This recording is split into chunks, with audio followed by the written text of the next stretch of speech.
That is fucking absolute. Oh my goodness. I'm just seeing that for the first time. That's fucking batshit crazy. Bam, we're live.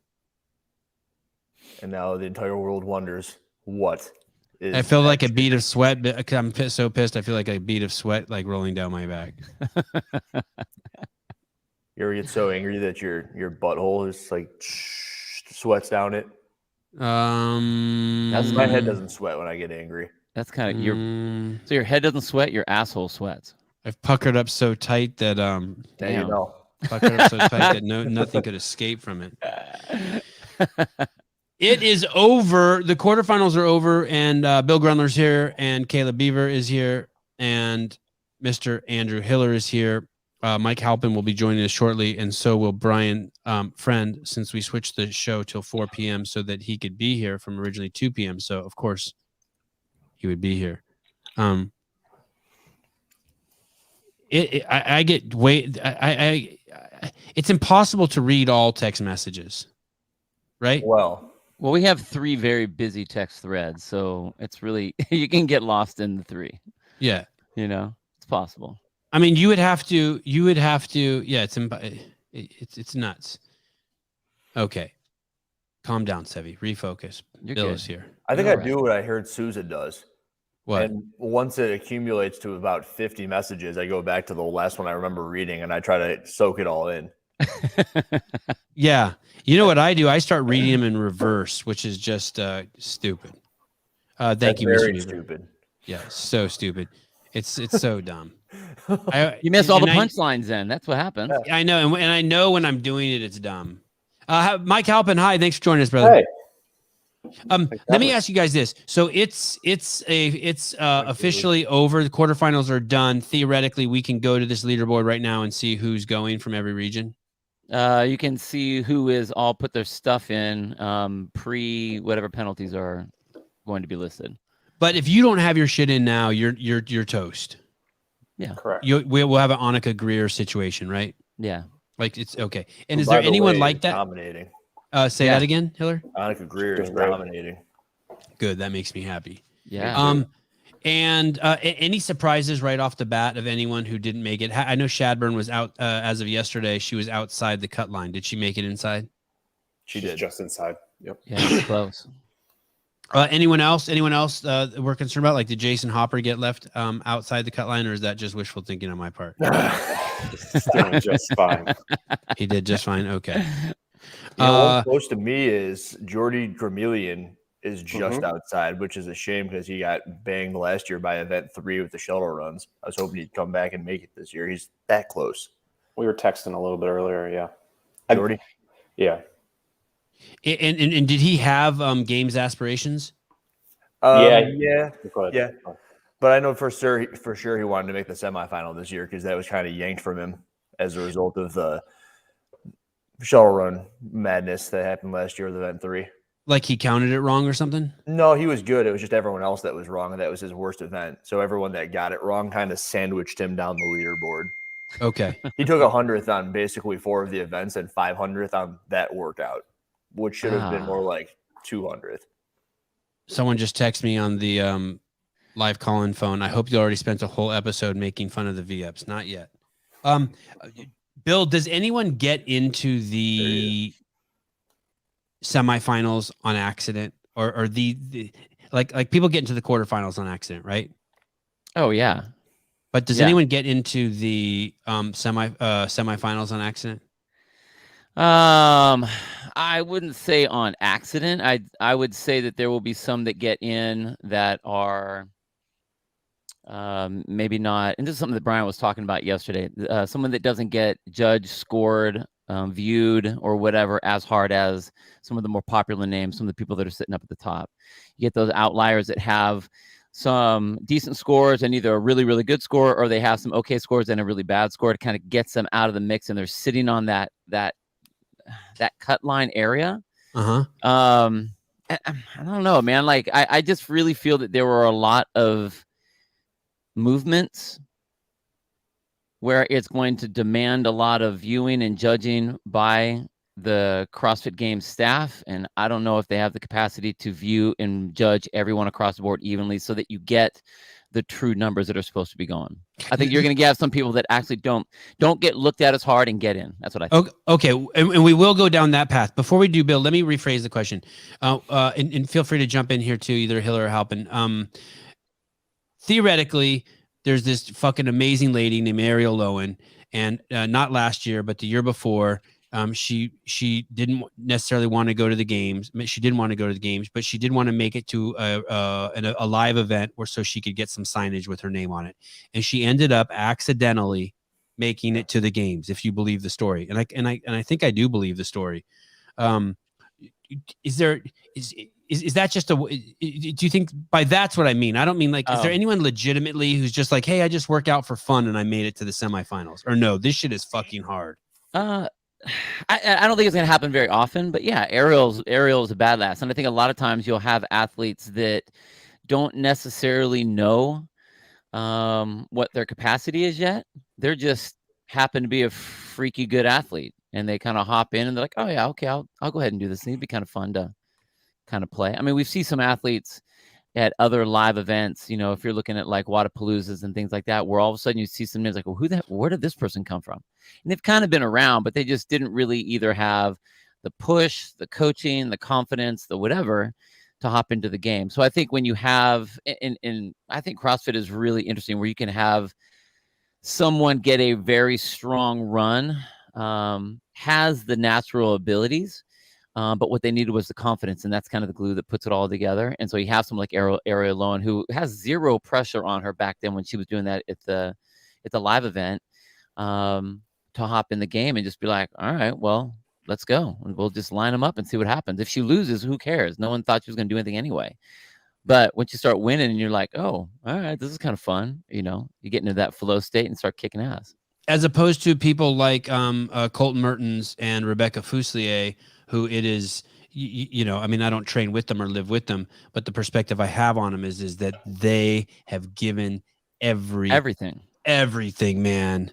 They are like, they're working with limited resources, and whether it be with their gym, their time, their stature, and yet they're fucking nothing's going to get in their way. Who has more to lose, the person that is all in, or the person that's just like, oh, I got nothing to lose, but let's just go out. I mean, I'll give you everything I got, right? But I mean, it's not my entire life where and my world's going to crumble if I don't make it, kind of a thing. That's a good question, Bill. Who's got more to lose? The Ariel Lowens or Danielle Brandons of the world, or the Colton Mertens and Rebecca's?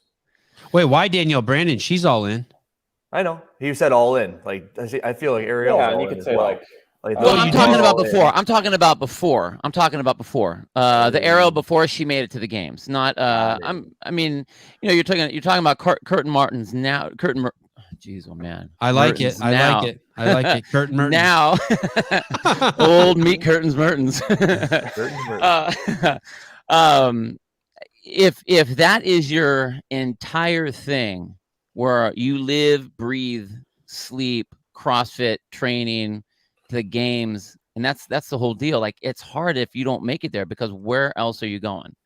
You know, and I'm not saying it's a bad thing. I'm just saying it's a very hard thing. You know, I mean, there's a lot of pressure you put on yourself that person is going to take if that's the case. Now, granted, you know. Shit, Colton's outside. Is this that's worldwide? That's worldwide. Thank God! Don't fucking do that, Caleb. Give him a heart attack. Easy. Wow. I did the same thing. We just got a new sign. His mustache almost turned white on that one. Hey, listen to this. Hey, watch it, buddy. Sevi throws a hat on and Bill dyes his beard gray, and you wouldn't know he's sitting down.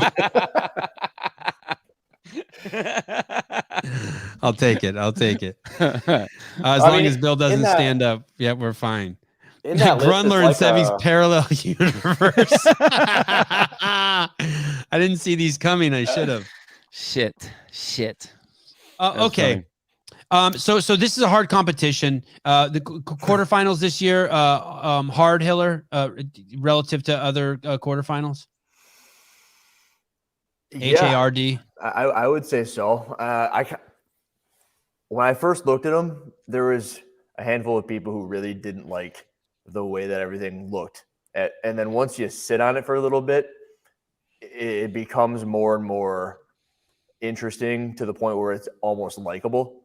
And I'm wondering if any of you guys share that opinion, because I think a couple of you may have shared the opinion that we didn't like it at first, but now it's like a bull. Grundler, hard, and do you like it? Honestly, and when I say hard, I mean, is it really difficult liked- enough or too difficult for where it was placed? Some things yes, some things no. I think that I really like the clean and jerk burpee box jump over workout. I like that. But honestly, I think that the weight may have been a touch heavy for the field. Not to say that you couldn't have some people do it, but I think that we already went heavy with the thruster in the open. So we already got your top end strength people. Why give them another event when the burpees didn't mean anything on this? But I didn't think it was bad. I like that event. Can we step that question back a little bit, Sevan? From you said it's a very hard competition, and I got immediately into the track of the people we're talking about at the top of the leaderboard, and I think Bill's talking about the rest of the field. Clean and jerk's wickedly heavy for someone who signed up to take 4,000 place. Yeah. How heavy were they? What was the weight on them? 275 and 195. 185 for the women, right? To put that in perspective, what was the weight on the deadlift burpee workout in 2000? 225, 155.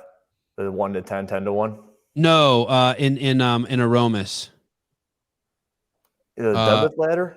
Yeah, it was a deadlift burpee workout in Aromas in 2000. Okay. Oh, yeah, 275. Or maybe it was even 255. So the deadlift in 2009, the deadlift's 275, and now flash forward to 2023, and they got a clean that's 275. Yeah. Okay. Which I mean, but this workout. But I like the workout. I mean, I like what it is. I don't dislike it. I would the programmer part of me would have made the burpees count a little bit more. I would have changed the number of the burpees. The 5 burpee, that was a waste of time. Didn't even need them at all. It's only 1, guys. Why? I didn't know you and Hiller were such pussies. It's only 1. What? No, it's 1 to 5. So round 1, it's 1. Round 2, it's 2. Round 3, it's 3. So your last round, you're doing 5 burpee box jumpers and 5 clean and jerks. It's 15 total. All right, fine. All right. And when I first looked at it too, and I hated the entire competition until that one workout changed. I swear it's how it worked. I go, oh, it's 15 clean and jerk. It's awesome. All right. Fair enough. Awesome, just like that. Well, I think the other thing hey, math is hard for Sevan. No, Sevan is hard for your mom. Easy, Barry. Dang. Sorry. Go ahead, Mike. I think the other thing you're going to see is that there's a bunch of us texting about how hard these tests are to judge versus how good of tests they are for the athletes. There's a big difference there between saying are these good tests to find the 300 athletes that are going to go to the next stage versus saying well, how hard is it to judge a V-up, or what did they write themselves or not write themselves into with some of this? Yeah, I don't know if we're going to talk about that, but that's the other thing that you see us going on about, but it doesn't exactly reflect itself on how did Justin do in comparison to these tests, or how did Colton do, and down the line. I think honestly for the athletes, it doesn't matter what the test is. If you want to compete, it doesn't matter because they're not going to change it for you. You can't say, this is a program stupid, so we should totally change whatever. No, you get on the line. They say 3, 2, 1, go, and you just go as hard and as fast as you can go. That's the athlete's job. And so I like to see a lot of the athletes not giving a shit about what the workouts are, not giving a shit about what we're doing V-ups, what we're doing crossovers. This is stupid, and I now need to get a beaded rope. And it's okay, everyone that's complaining about all of that stuff, you're not an athlete anymore. Get on the line and race. That's what you're supposed to do. Now, the coach's job have to figure out, all right, how are you going to handle all of these different things? V-ups, maybe a heavy clean and jerk, depending on who your athlete is, a wall-facing handstand push-up, which we did figure out you could kip those if you did those correctly. I don't think so. I think in the rules it says you got to keep your legs extended. Your feet have to. I don't think it says you have to stay straight. There was a single lady that we saw that was able to do it. You can keep. Meaning she doesn't have a boyfriend, or just one lady did. Toes have to stay on the wall. Toes have to start on the wall and end on the wall, right? Give me a minute. I'm gonna go with. I bet. I put $50 on it. You can't do it. Okay. Preach it, Bill. Preach it. We'll see. Honestly, it's hard to even say. It's hard to even say. I mean, well, whatever the pieces are, because that'll be another thing that we'll talk about here in a second. Is the coach is trying to figure out, all right, well, so what are you going to do with these different pieces, and how are you going to work your way through there? As a programmer, I wasn't overly impressed with the stuff that were put up. I mean, the race is the race, and it's cool to see some people have to deal with whatever. Legs must remain straight. Okay. Throughout the repetition. So even when you go to even when you got to keep your heels on the wall, yes, you still got to keep your legs straight. So your video where your knees were bent to get your heels straight, that counted. Good thing my hips can go full circle. I can just rotate my legs. But see, that's another thing that like the CrossFit Games didn't make it or made it hard to know what the hell you were supposed to do. And I think like if you're talking about hard, like physically hard, mentally hard, or programmably hard, like what am I supposed to do when you're telling me that I need to wear, I need to have my toes on the wall or my heels on the wall? Well, okay, it's stomach. I mean, I'm stomach facing. So why is it saying heels? Like that's an easy fix to do. Why are you saying that these are going to be snatches when it's a 315 deadlift at the end? Why you have all of these things? You have to have the video here, but you don't need to show the video here, or you should do the video here. Like get all your shit set up so that there aren't all these dumb questions to find out what it is that we're supposed to do, so that they know how to do their movements, how they're going to be judged, when they're going to be judged, all the things. So to me, that was way harder. I don't think it was physically harder for the athletes, the top end athletes. I think it was hard for some of the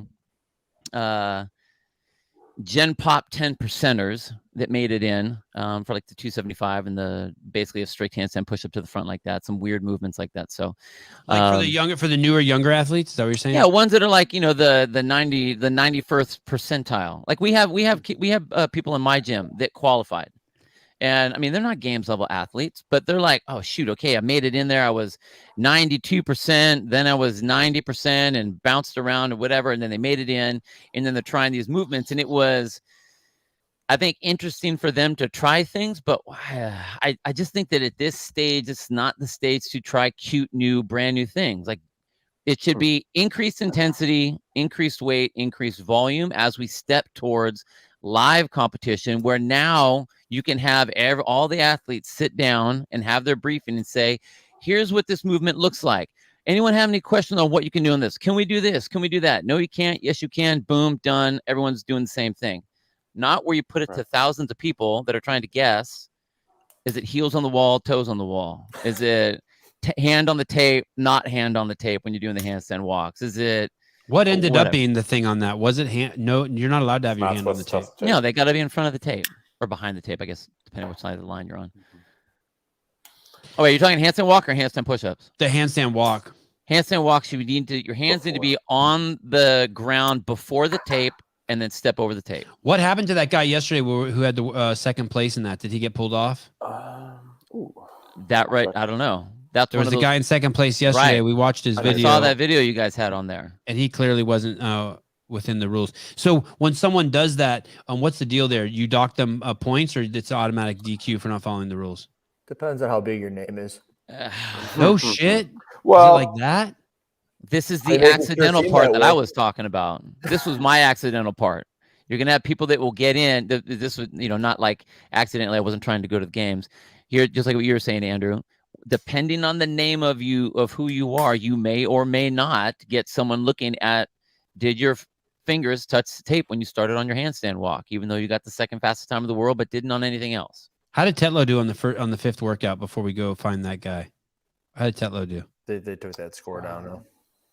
Okay, so he did great. So Tetlow's going. Tetlow's the man. Yeah, good job, dude. But he got smoked by Mertens in Fit Wars. That's still worldwide. He did. Wad Zombie, preach, Bill. Okay, listen. I think eventually we will do. We do need to do a whole programming show. Did you want to get in a word, Hiller, before I switch gears on us here? He brought up I think what I took away from that is that it was too much too soon, and maybe too much in general for the stage. I'm wondering yes. Is that number one? Is that true? I believe it. I feel my opinion is that it wasn't appropriate to move the people to the next stage, the next qualifying stage. That's what I think. And then, so this could have been okay, possibly a semifinal where the head judge is on the field and possibly a briefing. Did you hear the bit where Brian spoke on how they had games level judges at training. Oh my God, dude! I fucking love that part. By the online review team. Mm-hmm. Yes, I thought that which I will say is this, and this right here, Sevan, is a whole brand new show for you. Yeah. The idea, like, to find out what Max paid them, first of all, and then to get a judges group where they now can get hired out to go and do these things, and they should trump but it doesn't any matter. online thing. If they're games judges and they get hired, and I'm not saying like right now, I mean, like right now, obviously it's going to be whatever, but I mean, that now you're going to get people that actually will want to be judges because they can get paid to be a judge for this kind of stuff. That would be awesome. It gets it close to like the 2020 games. Or I'm going to send Max H.A.R.D an invite to come on in 49 minutes. We have Tetlow. We have Tetlow coming on in 8 minutes. That would be sick. And if we can ask, it would be great to. It'd be fun to hear that story, right? But like, if they're games level athletes, show if we do that. By the way, we'll games level athletes, and they're not, they get overrun. Like really? I would have thought that the internal workings, the internal groups of CrossFit would have been like, okay, we're going to know that you're between them. That's what you're going to pick up. Obviously. Like, obviously. They judge at the games and whatever. No rep. Good. I mean, but since Tetlow is joining us in 8 minutes, let me shift gears here. Can we pull up his region where he's going to be? Is he West or East? North America West or East? Mr. Tetlow. Anyone? I think West, that he is West. Well, Tetlow doing what he is while active duty is freaking. Oh, no shit, he's active duty. Okay. His wife is a cop too. But what's funny is that they don't have the occupational games this year. Well, it's because they need to make sure they put the time in, and concentrate on on what matters. On what matters. Oh Jesus. On what matters. I'm gonna guess his wife does CrossFit too. Okay, holy shit, he's six in his region. Yeah. Okay, so correct me if I'm wrong here, guys. I say a lot of shit that's not true, and you guys just stop me. But what we're looking at here is these 60 guys that you see, that you're about to see. They are all going to the semifinal in North America West, which is in California, Pasadena. Yeah. Okay. Justin Medeiros, the champ. Going for a third win for the CrossFit Games. Patrick Vellner, Bill Leahy. I think we should talk about him. I don't know what happened with him, but people in the comments are demanding some Bill Leahy talk. You don't know? Colt with something with a rower. People are saying amongst the other movements within that same workout. Okay, we got to be careful because I'd like to get him on the show. Let's not torch him. Hey, I like him too. I'll just maybe a little fire under him. Michael Stevenson, and then in 6th place, Scott Tetlow. We'll find out here soon, but I thought last year was Tetlow's last year. I thought it was like he asked his wife to do a year. He was all in last year, and that was it. And he was toast. He was done. Right off into the sunset. I don't recall that. Okay. Did you say that on here? Where do you say that? Maybe. I felt like he had an all in last year, and then he was done. And I'm wondering if this is one of those things that Grundler was kind of referring to, aerial low and take the pressure off you and then enter the event. We've seen other people do that too. Like, Scott Panchik's kind of had that kind of, oh, I'm done. Comes in and just starts crushing everybody. Yeah. I mean, like that kind of stuff can happen. You take the pressure off. It does wonders. Let's keep looking. Let's keep going down the line here. Take Brent Fikowski, 7th. Any shock there that Brent did so well, or not so well? You guys like his placement? For him, yeah. Honestly, yeah. Luis Oscar Moya, Cole Sager, Chandler Smith, Jack Rosema, Matt Poulin. Let's keep going. Philip Muscarella. I think that's a guy. Colton Mertens, 15th. It doesn't look like there's been much move since yesterday. There wasn't much after that workout. The big movement was after day 2. A lot of it. Yeah, awesome. Hey, Scott, what's up, dude? Hey, what's going on, fellas? Hey, congratulations. You had a kick-ass showing. Thank you. Hey, did we ask him right away? Yeah. Because you were retired, now it's all easy for you? Scott, I feel like I talked to you. I heard you say that last year was your last year. You had a little talk with the family. You were all in, gave it your all last year, and then that was it. No, it was last okay, year. Well, fuck that story. Scratch that. I'll correct you on that. No, it was last year at the end of semis. I had a talk with my wife about saying like, hey, I want to give it one more go. And this is, all a possibility. I'm not saying I'm done, but, I just had that conversation. My wife was like, cool. Yeah, do it. Do it. If you want to do it another year, then let's go for it. So she supported me, and that's how that is. Not last year was my last year.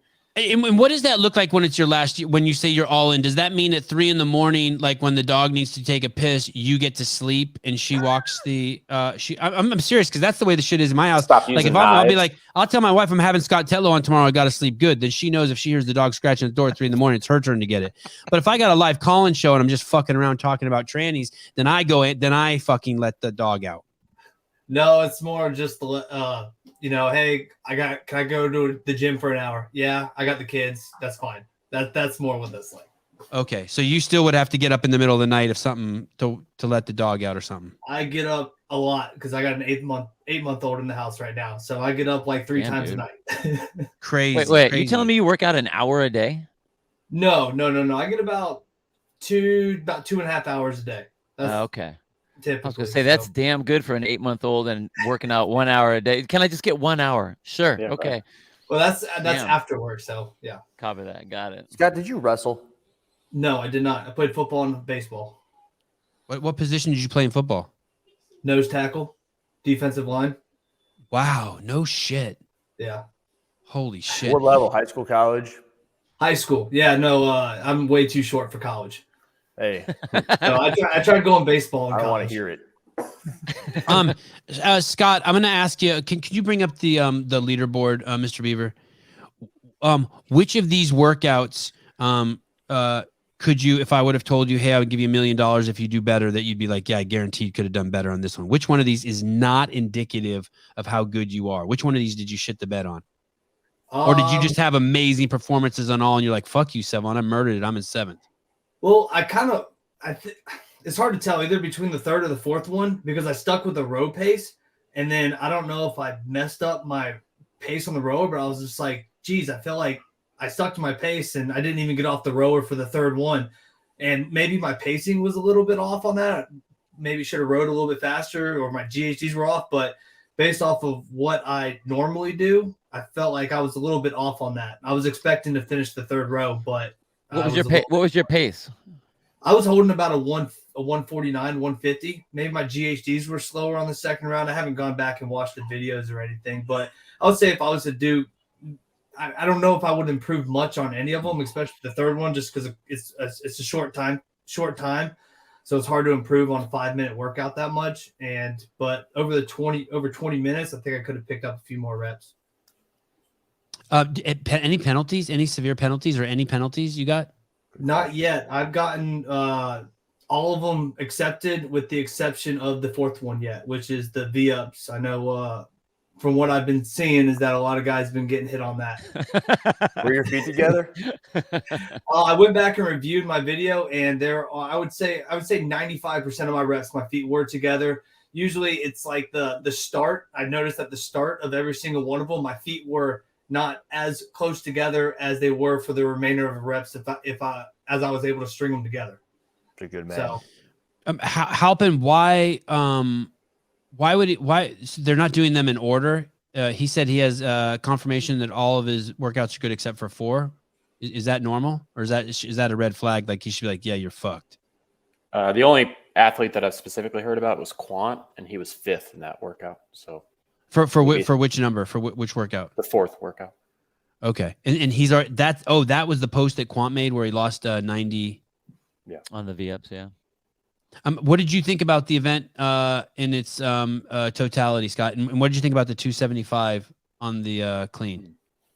I thought the quarterfinals, it was different this year. You threw in some higher skilled movements. I guess the crossovers, I wasn't expecting to see those. I expected to see those possibly in like next year or something, trickle down, see them at semifinals as they trickle down from the games. But overall, I thought it was a pretty good test.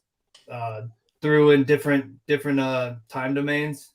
But the 275 barbell, I mean, that's like my 1 RM power clean. So it was squat clean for me the entire time. Okay, so these guys were saying that they thought that was pretty heavy.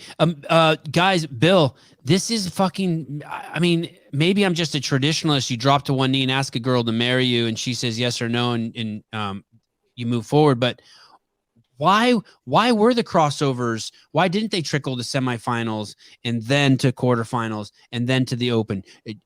Are we being too traditional, or do you think that's the way it should be? Like, I like what Scott's saying. I've said that many times. Like, dude, give this thing a fucking chance to make it down the fucking totem pole. I have a hard time saying that any movement is a bad movement to judge competition on, as long as everyone kind of knows that that's coming down the pipe. When you have something that's kind of out of, and I don't want to say it's left field, because we have seen the double over crossovers. So we have seen that. Like, anyone that wants to be a games athlete and is looking that way, you know that they've messed with it. They know that they've played with it.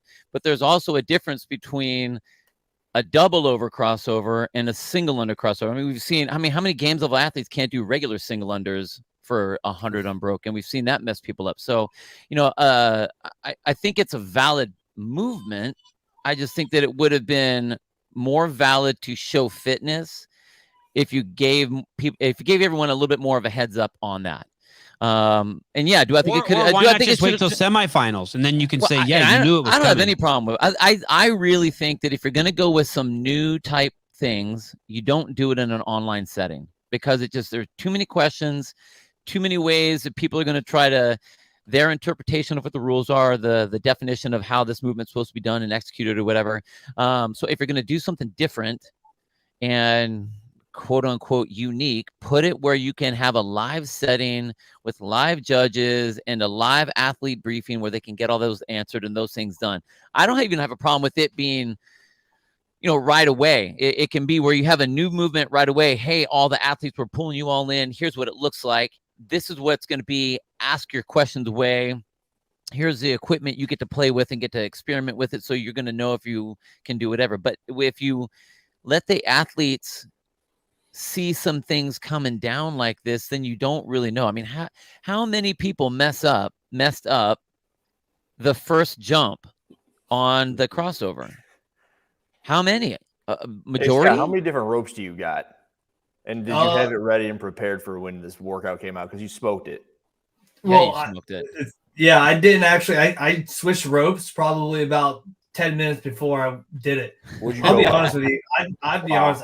I've attempted a crossover jump rope maybe twice. Would you go figured with? It out. Rope? I used a RX rope, one of the with one of the class ones. Kind of like the what's the swivel one. Their Evo rope. Is that their Evo one? With that little bead on it at the end, or whatever with like the little bead on the end. It's a thicker, heavier rope. It's an RX one. Let me see. No, not that one. Which other ones did you try? It's kind of like the blue one. That's like their general class setup. Like so it's a little heavier setup. Right yeah. Here. It's like which other ones did you try, and which ones definitely weren't going to work? I didn't. That's the only one I had. Other than that, I had to go over. I got an RPM rope. Other than that, I had to go over to the gym stock of jump ropes and go figure out which one I wanted to use for this event. I didn't have like a beaded one or anything. That's what Bill was saying earlier. Just do it because you're an athlete. Make it work. I have to. I really have a hard time with the fact that movement. My daughter's 7 years old. She can do crossover singles. Damn. Like, give me a fucking break, you guys. Come on. Damn. Like, is it a speed rope thing with a super short speed rope when you're really efficient on double unders? No, you have to use a different rope, obviously. And you're not going to see any little kid out on the playground, well, the ones that still hang out on the playground and do things like that. They're not going to be using a speed rope. They'll use a heavier rope. They'll use one of the beaded ones that everyone's trying to get. It was fine. Again, it was fine. I think it's fine. But I think that if you have this heavy 275 clean and jerk, and then you have a movement that my second grader can do, that just seems off kilter to me. Same thing with V-ups. I don't think V-ups need to be in a quarterfinal setup. Scott, it's funny. On the other hand, the irony here is right before you came on too. Bill's like, but the athletes should just be like, I don't give a fuck. I want to go to the games, and they just do the shit. And they is that your mindset? Like you just see this and you're like, I'll let these guys on the Sevan podcast, bitch. I just kick some ass. Yes. No, I had my 10-minute gripe session, and then after that, I went over. And good man, right there. Healthy. That's what I said. I was like, hey, the athlete's got to come out in me. So all it is, it's coordination to kind of figure it out and just adapt to it. So I went home. I practiced it during my warm-ups. Like it was probably 5 hours before I did the first event. I practiced with the jump rope before I did the first event to warm up. And then after that, I spent about 20 minutes practicing some more in between. And then I 20 minutes warming up for the second event. I practiced some more. And I finally, some guy grabbed the jump rope and was like, here, let me see if I can do it. And he did it. And I watched him do it. And I go, oh, okay. And then literally I grabbed the rope and I actually ended up knocking out like 20 of them in a row. And I was like, okay, I got it.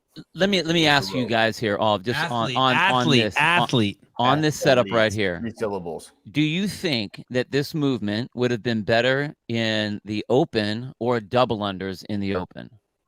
I think that everyone who's complaining about the type of movement, so somewhere in the comments you just said, why not do toes to bar? It's like, shut the hell up. Like toes to bar. Easy, this ain't your show, Hiller. He didn't mean it. Please donate money. Andrew didn't mean it. Please. No, like, sorry. You're jumping a rope.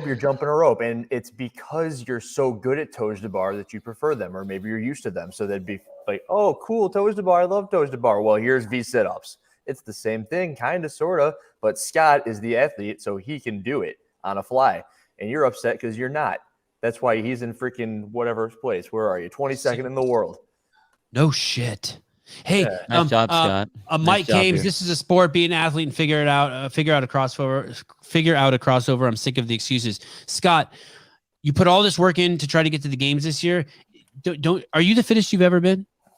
I don't know. My body feels different every single day. I wake up. I woke up with freaking backaches some days, and so I don't know. I'm just trying to have fun with it and just see where I go with it. That's all. I'm taking it one day at a time. Because you're doing so. Is this the best you've ever done? I mean, no. I guess qualifying for the games in 2020 was the best I've ever done. So sorry. This is the best start of the season. I feel the most consistent, I would say. Yeah, shit. You're gonna do so well this year that you're gonna have to leverage that.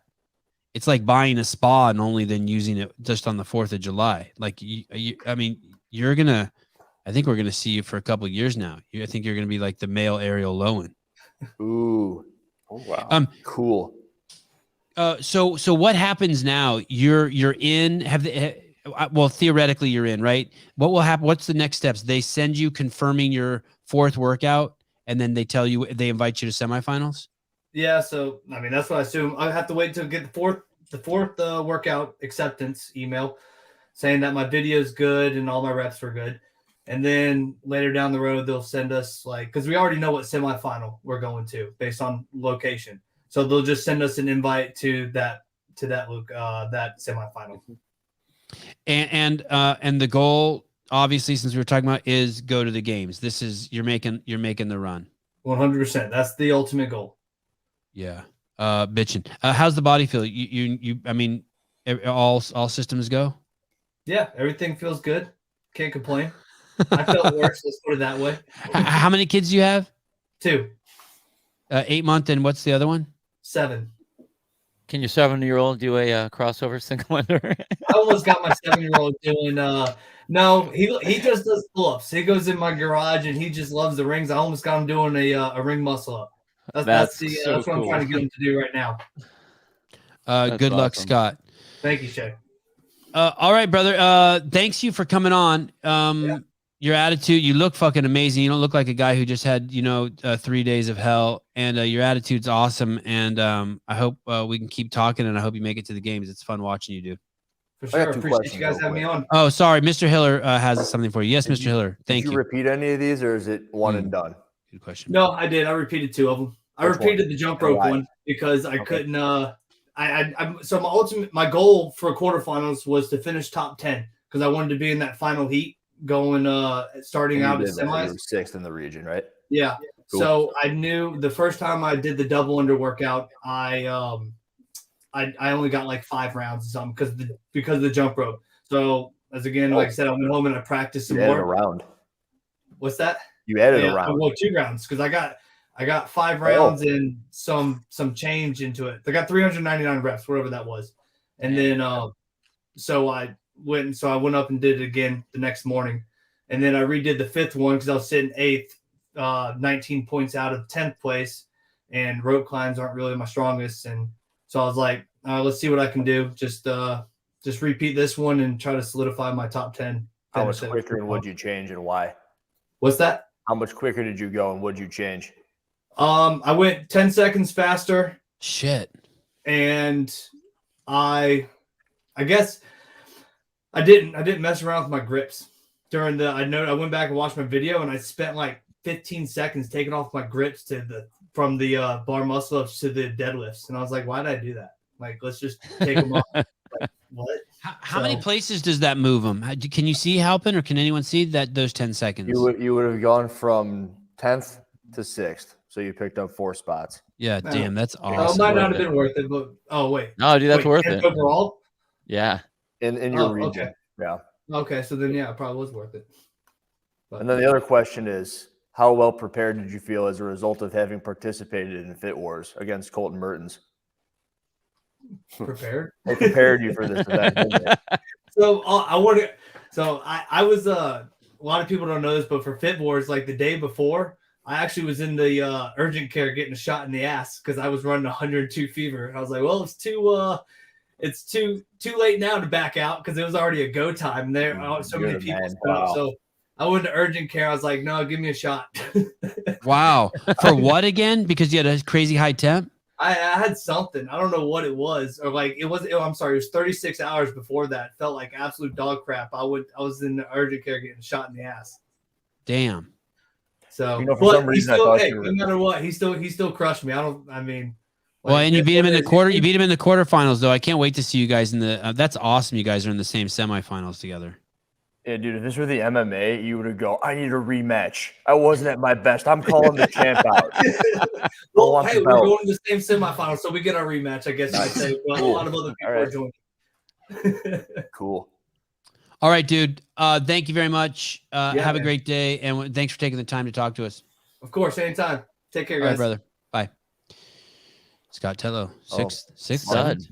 Mark Moss said he took 4 out of 5 in the quarterfinals, so we'll do live competition. That'll be the rematch. I like that.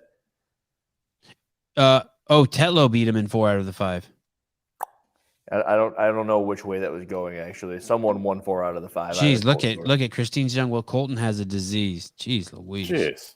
Yeah, easy. What's up, dudes? What's up? Okay, let's go back and let's go through these lists really quick here. We have 2 hours to do it. Oh, I wonder if Max responded to me. Let me see.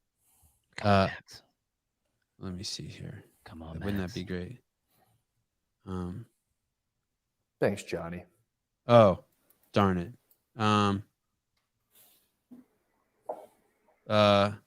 Curtin Burtons. I forgot. He said I Burton. can't this evening. I can get you Jake's contact. Who's Jake? Jake Berman. Berman. Oh, because he's the one that got jacked from the judge. Yeah, that'd be Yeah, on the great. first Actually. workout.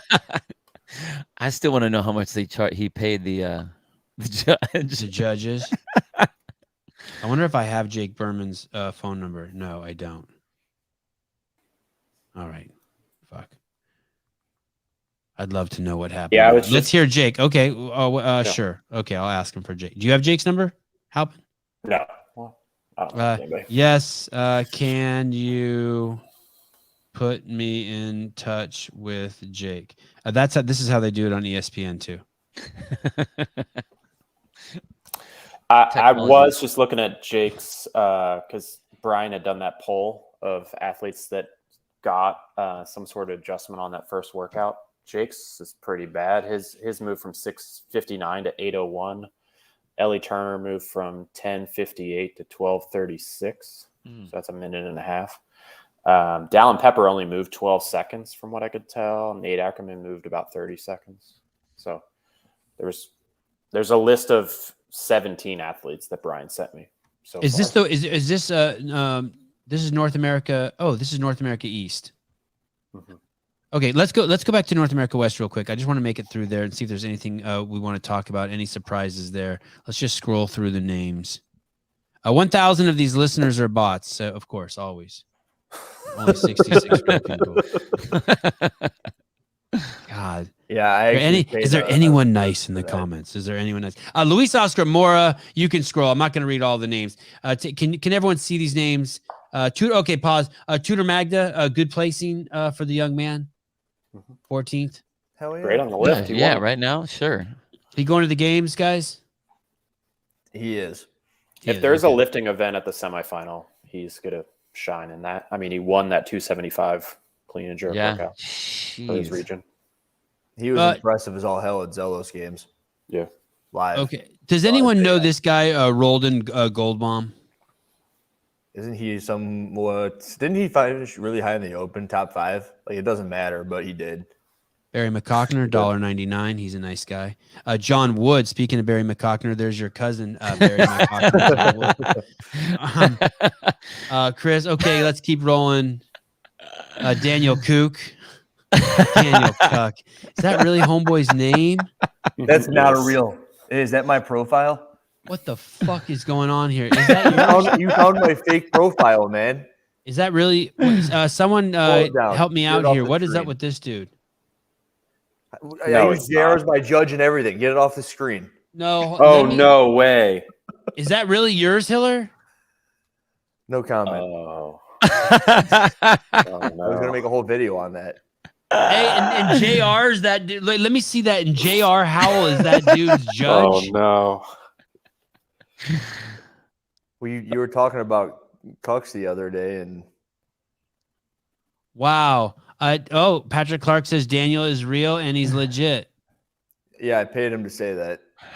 Oh, you guys are fucking with my head. I can't tell what the truth is here. Yeah, I got you though. What a picture. Hold on. I want to check Instagram because I can't tell if you're telling the truth. Let me see. Daniel. KUC. Google, you'll be fine. Instagram. The layers are getting deeper. Hiller created an entire Instagram page for him as well. Well, the guy only has 37 followers, so maybe you did. God, I can't believe how many Daniel Cucks there are. Someone tell me if this guy's real. Someone in the comments, please tell me. I can't. Okay, here we go. What's this? Good. What is this? It's not the first one. Daniel Cuck advances. Holy shit. He's real. There he is. Whoa. Shit. What year is that? That's 2018. Okay, yeah. So he's a young kid. All right. Maybe he's an adult now. Hey, but why is he on the West Coast? Why is he on the West Coast? If he's a CrossFit Crash guy, I get whatever. Who knows how this? It's just where you can do the quarterfinals at any West place you want. Okay, so he went out to JR's place, but now he's competing in the West. Okay, Justin Rose, Will Bennett. Let's keep going. I'm glad we were able to. So that's not you, Hiller. Matthew Green. Oh baby, he's in the Machine Monster. Do you know about him? No. What's his deal? He's in the military. Or I think he's a police officer, and he's huge. I remember Granite Games in something like 2016 or 17 obliterated everybody on the 10K row by minutes. And he's got these crazy rowing workouts, and he'll be cool to watch unless there's something super CrossFit out there. Unless he's been working on that, but he used to just do rowing workouts. It's all bike workouts. He did a 20-minute EMOM of 20 burpees on the minute over the bar. Oh, here we go. Oh shit! A bunch of people are sending me Jake's contact info. It's pouring in. Okay, let's keep scrolling down. Logan. Oh, cool. So Logan's headed off to the semifinals. Newest top. Thank you, Patrick. Nick Matthew. Any surprise here? Nick at 32nd, or he's just doing his thing? I think he's just kind of doing his thing. I mean, What's the other workouts? Because he looks great on those. Did he just take a dive somewhere? I think he peaked at 11, 7, 4, 293. Yeah, it was in the row event.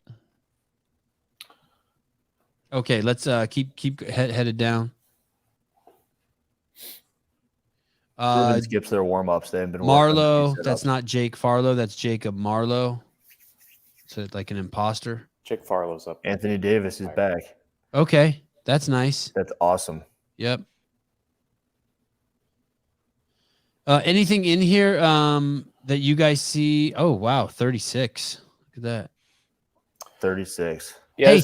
this is a good time to mention this. So age group athletes, so masters and teens, they can do both the age group semifinal, which is online, and the live semifinal for either team or individual. So there are some athletes that could potentially do both. And if they take a ticket to the live semifinal, that means that athletes that are on the bubble currently wouldn't get those spots. So if you're in like 60 to 70 and a teen athlete wants to go to the semifinal because they qualified, they could do that plus the online semifinal. So this guy Charles could do masters and the regular and decide based on his finish. And then same with on the other end with the kids. Kerstetter could choose to do kids and the adults, and then wait till see the results to choose.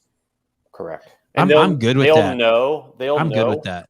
Based on when the semifinal is, I believe, for the age group, they'll know if they've qualified through the age group. But at that point, it could be a backup option. So Olivia is a perfect example. She could qualify through age group quarterfinals, age group semifinals, still go to the individual semifinal and say, I'm going to go to the games via this way because I didn't get it this other way. How much trend would Sevi need to qualify? I'm not sure they'd do it for him.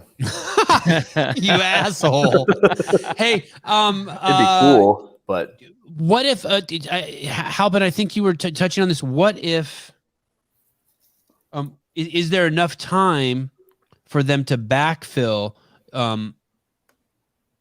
so you're saying the age group qualifier will happen before the semifinals? Yeah. So then let's say I get into the age group, will they have enough time to backfill the semifinal?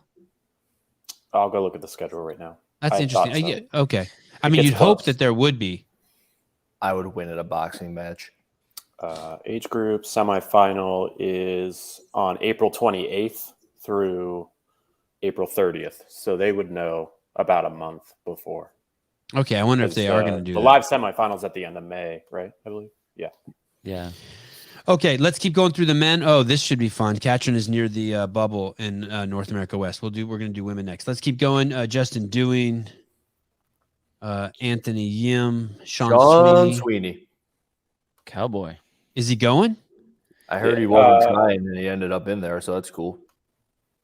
Yeah, he might be your athlete. I don't know. I thought he was the athlete that retired. The male aerial alone. Yeah, he could be that one. Well, yeah, he could do that, but I don't think he's going to go though. I still don't think he's going to go. I like him. So these people will do. Okay, so let's look at the next 15. Sean accidentally made it. Let's look at the next 15. So it's fair to say between all the people who are going to go team, etc., and people who aren't going to go, that they're going to go down to at least 65, right? I think so. Yeah. Yeah. I don't recognize any. Adam Dickus, is that a real name?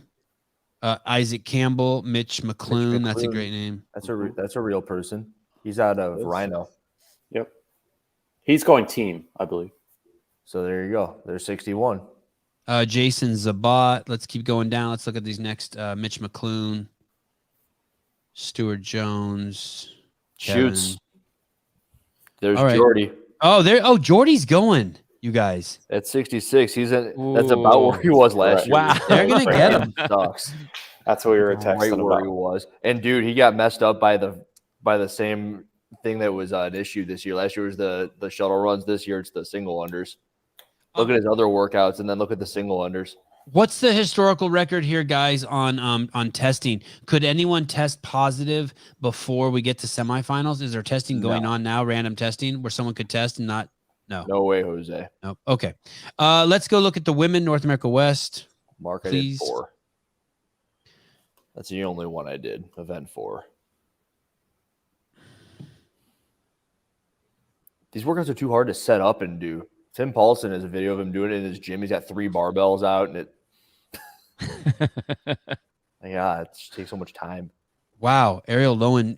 Dear Lord. Right? Look at that. Mm-hmm.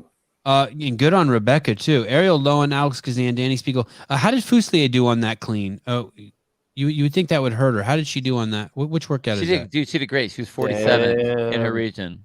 Yeah, Cool. that's crazy, man. That's huge. Everyone was a hater. I thought she was going to be great. That's crazy. She's a one and done. Allison NYC, Bill Grundler, and 1,000 listeners. That's all it takes. What's going on around here? Well, there's an OG right there. Look at that. Did Lou asshole make it? Loose asshole make it? Did loose asshole make It's it? loose asshole, dude. Loose Yeah, asshole. sorry. Not this year. But he's we're tending to his injuries and he'll be back. Okay, let's go back over to the Z girls. Kelly Baker. Hey, dude, that's a crazy name from the past. Do you remember her? Yeah. Like the Albany Regional, crazy. Emily Rolfe, Christine Kohlenbrander. Who's this? Allison Weiss. Is this a sister of the chick who Brittany? Brittany's Brittany sister? was, Yep, Weiss. Is she the real deal? Does she go team or is she an individual athlete? I saw her on a preliminary list for a team. So, I mean, she's 8th here in the West, so that'd be up to her. She can't. In that case, they can't do both. They can't do both Indy and team.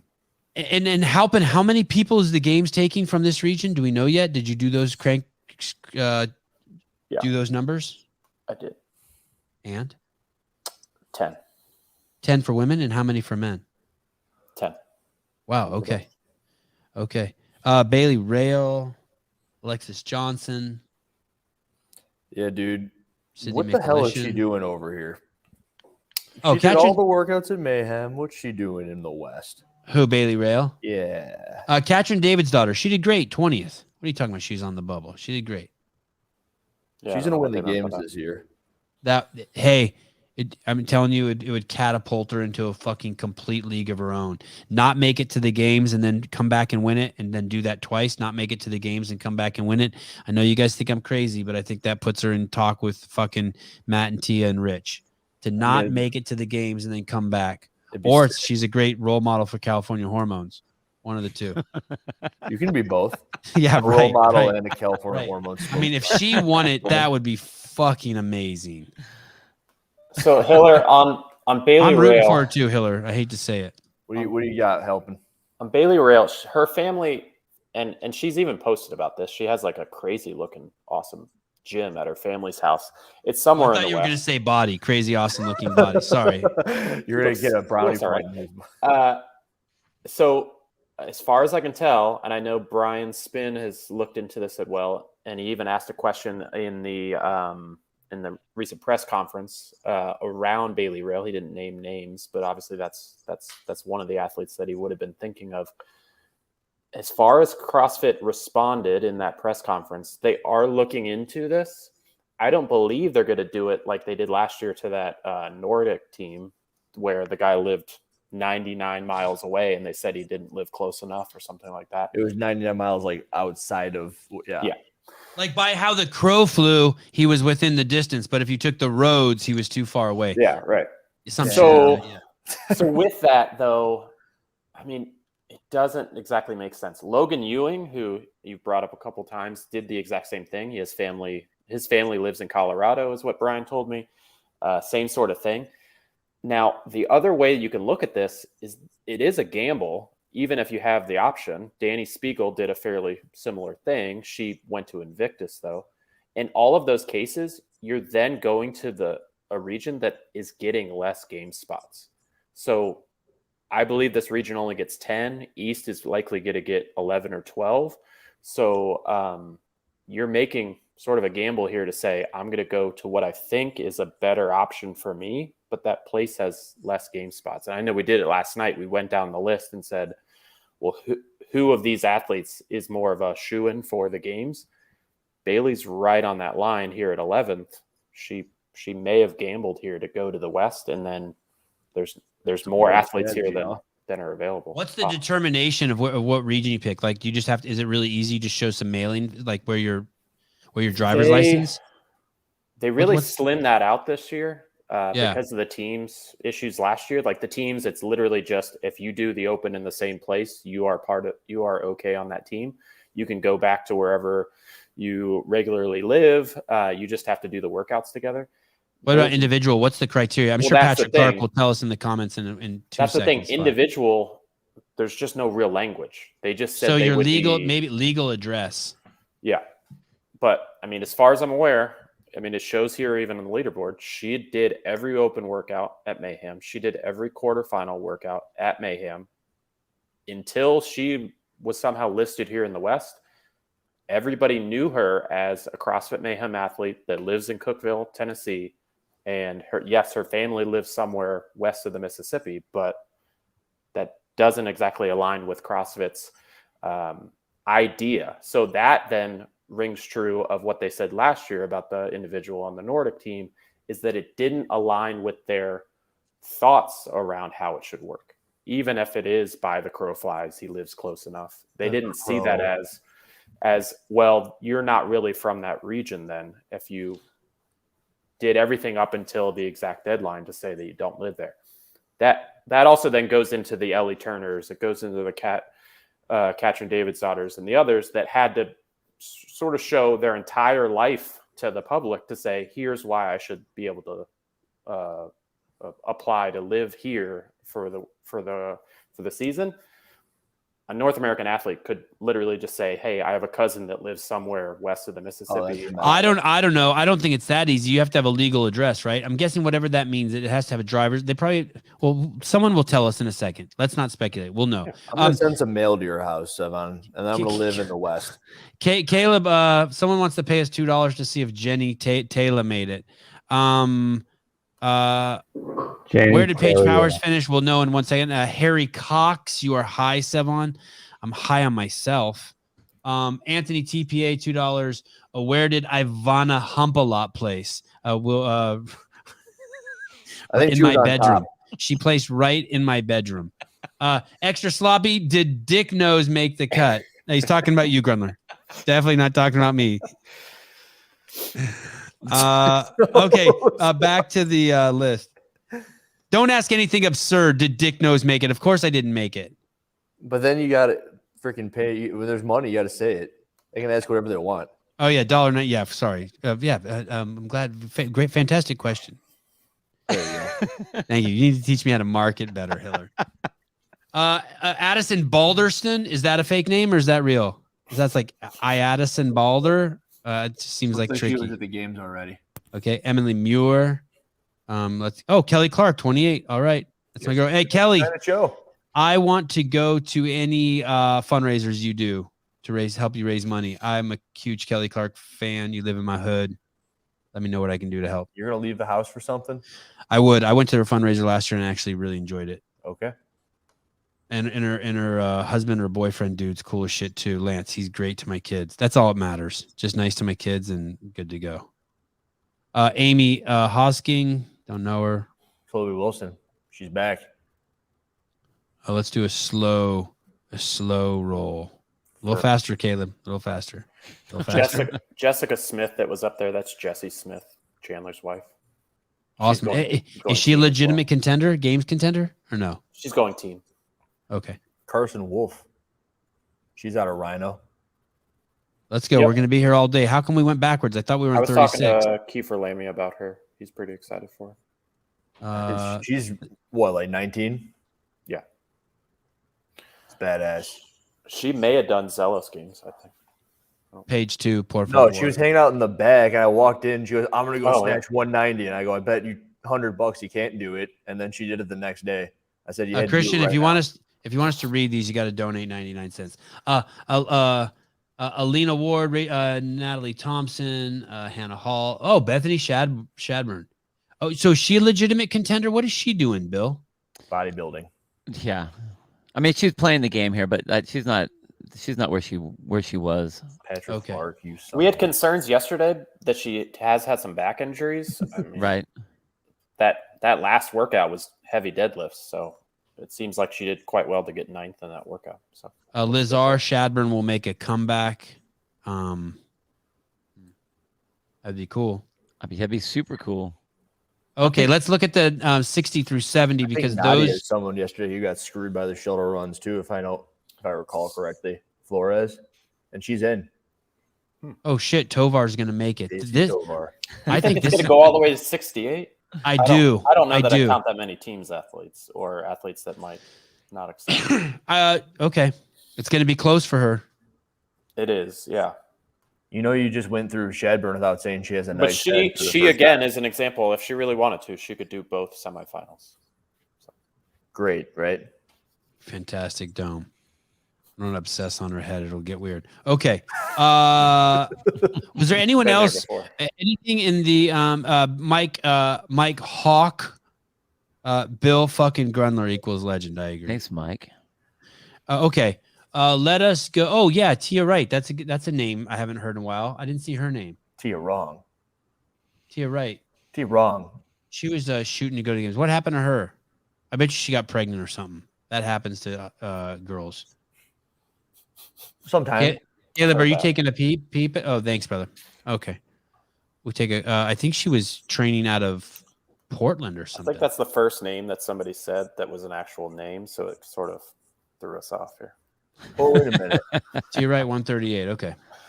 Okay, that's a bit outside. Wait a minute. How did you even see that name? What made that come up? Someone in the comments said, "What about Tia Wright?" And I just know that she's been a contender. She was I kind of throw her in with like the Allison Scuds. You know what I mean? Just like someone who's just fucking going for it. We know who they are. She may have been on a demo team one year or something. Yeah, man. My cousin didn't make it. Ellie Hiller. She was on a list I sent somebody of athletes. Jesus criminy. Do you know how many? I'm telling you, there's been 1,000 of these, so I'm not pulling them up, but this one's got a little fucking little twist on it. This one has a little twist on it. Oh my God. Gorilla Milk, Sevan, put a hat on, and then you can look like the trans version of Bill. You guys are Bill probably has 10x the testosterone that I have. I ain't hating. I'm fine. I'll take it. Caleb's just moving right along here. Oh, no. Did we do girls? Oh, we just did girls. Okay, East. Thank you, Caleb. Keep the show running, for Christ's sake, Caleb. Thank you. Out of the East, Jeffrey Adler, no surprise. Does anyone want to say anything just incredibly nice about him? I'm starting to get really pumped up for this guy. Yeah, he's built.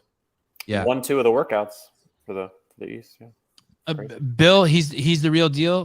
Podium this year, maybe. This guy finally has the confidence he's supposed to have with the skill that he has. He's always had like unreal skill, but I just don't think he ever really truly believed what he could really do. And the guy's finally here. I mean, it's like, okay, we get it. You can do online qualifiers, great, but now, it doesn't matter what you throw at him. He just does really well. So I'm stoked for him this year. I really am. Jeff Adler is what Dallin Pepper is going to look like in 5 years. Who? Say that again? Jeff Adler is what Dallin Pepper is going to look like in 5 years. You mean just that yoked or that high on the leaderboard? He's just like got that built, old, mature, stacked body. Thank you, Great Ghost. Dude, if Dallin gets Jeffrey Adler's body, he's going to be a monstrosity of a dude. Because Dallin's going to get it. He's tall. He's young. It's going to happen. That's what I'm saying. 5-6 years, that's what he's going to look like Adler, just taller. Damn. Here's $2 towards my transition surgery. That'll buy me some lipstick so I can do some of the pre-work. God, I take a beating. Oh, shit. What the fuck is this? Did Greg see this yet? No. Oh, my God. Glenda and Savannah. No wonder. Fuck these cards. Hey, how many drinks would it take? Fuck my Ariel Lowen Legends Wad Zombie card. Oof. Andrea Hiller. God, Hiller, I'd fucking bend you over right there. I don't look I'm the best looking of all you guys, but you are. You're fucking hot, bitch. Dave's looks cute too. Dave's looks like a Karen. Dave's doable. Oh my God. Okay, where are we here? Is that new? Is that up today? Thank you, Matt. I put up today. Why? Speaking of confidence, is that what Dallin's missing? Is confidence? No, Dallin's his is just experience. I mean, I know he's got like teenage experience, but it's just different when you get onto the big stage with these guys. And he's young, but I think he has great confidence as a young athlete. But he needs the maturity of these guys to get in there and get in the mix with them and really do damage. I mean, he's a stud, no doubt. And he's got a lot of years. He's just going to get better and better and better and better. So it's going to be really fun to watch him. Let's talk about Jack Lawson Farlow. Whoa. Did Strong is a fucking ox, right? Yeah, sure. Whatever. Do any of these workouts show that he's worked on his engine or worked on his holes? I think they all do. They're okay, rather good. consistent. Yeah. And then there's just the one he's going to be good at anyway. And Josh that's Woolley, is that by any chance John's brother? That's their coach. No, It's I his, don't know it's his twin brother.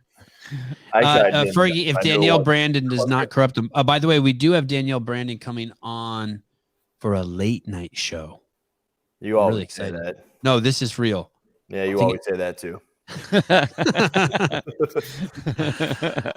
We will be doing an open live call-in show with her, I think on Wednesday night. So get the whiskey ready. It's going to be late, 6:30 p.m. Pacific Standard Time. Put the kids to bed. Oh my gosh. Get down to the nitty-gritty. Talk about toe spacers. And I'm going to give out an award. There's a prize. There'll be 2 prizes given out on Wednesday night show with Danielle Brandon. Second place is you get to put toe spacers on her. And the grand prize is you get to take the toe spacers off of her. And that is a contest that we're running in conjunction with toe spacers. And Danielle Brandon is on Wednesday. Did you pick the awards on that or what? Yeah, I made them up today while I was walking on the beach. Does she know as your toes are rubbing through the sand. Her and toe spacers have no fucking idea, but I was like, wow, second place is you get to put them on. Yeah. You like that, kid? For second place, you get to put the toe spacers on her. And first place, you get to take toe spacers off. Thank you. I know. It's fucking brilliant. Yellow. Hey, I was so excited that I came up with that I called Susan and told him. Like, dude, we're going to do a contest. Toe spacer contest. Hard pass. Yeah, see, Hill, you can gift that shit. It's a transfer. It says in the small print that it's transferable prize. If you win the toe spacer prize, you can give it to someone else. Yeah, if you someone else can put them on or off of her. It's transferable. Let me see this. Why Roman in 7th? He's the hope. He's the greatest. No one can beat him. And here he's in 7th, getting just tossed up by Jack Farlow, the Emma Lawson's wife. His worst event is continue to be ring muscle ups. So he's like 400 pounds. But I mean, worst is relative. It's 70th. So. Okay. Hey, were you surprised when Tetlow said he redid the 2 of the workouts?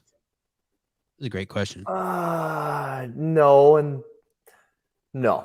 I don't think I was surprised, especially with the one being event 2.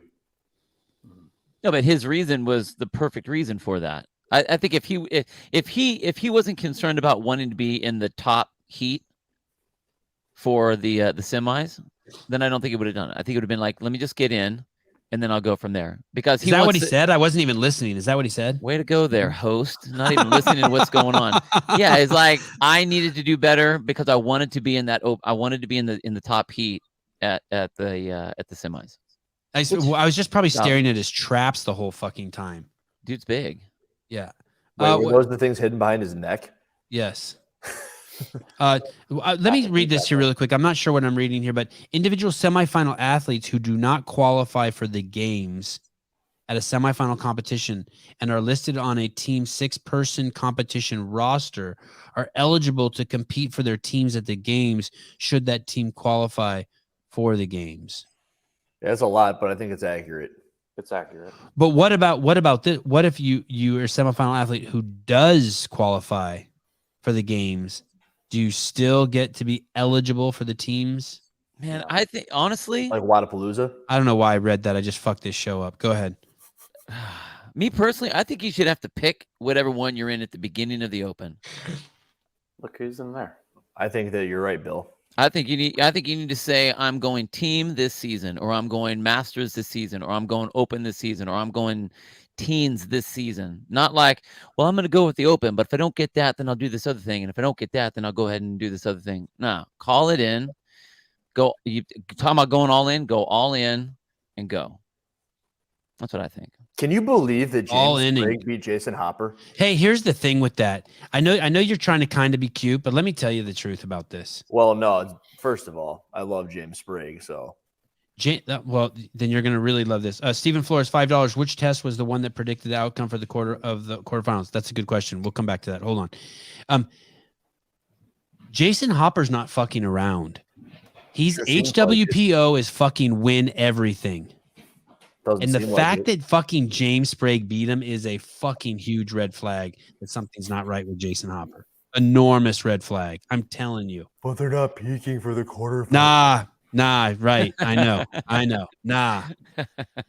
They were single unders. They didn't do well. Hey, listen, if James was second and Hopper was fourth or third, I wouldn't be saying this. But the fact that James, who's 10th, James is like a giraffe that was born 2 years ago. We're still watching him get his legs underneath him. Jason's like matured, whipping that neck around. He's like close to his glass ceiling. I think this is and I think Jason, I think the HWPO people want to win everything. I don't think they fuck around. Thoughts? I agree with that. I think it depends on whether or not they win, and then they can make their statements after. We're not preparing. You know what? It's good to win this competition. What did they do on the row? Every athlete will say that they're not prepping right now, but that doesn't mean that they don't want to win.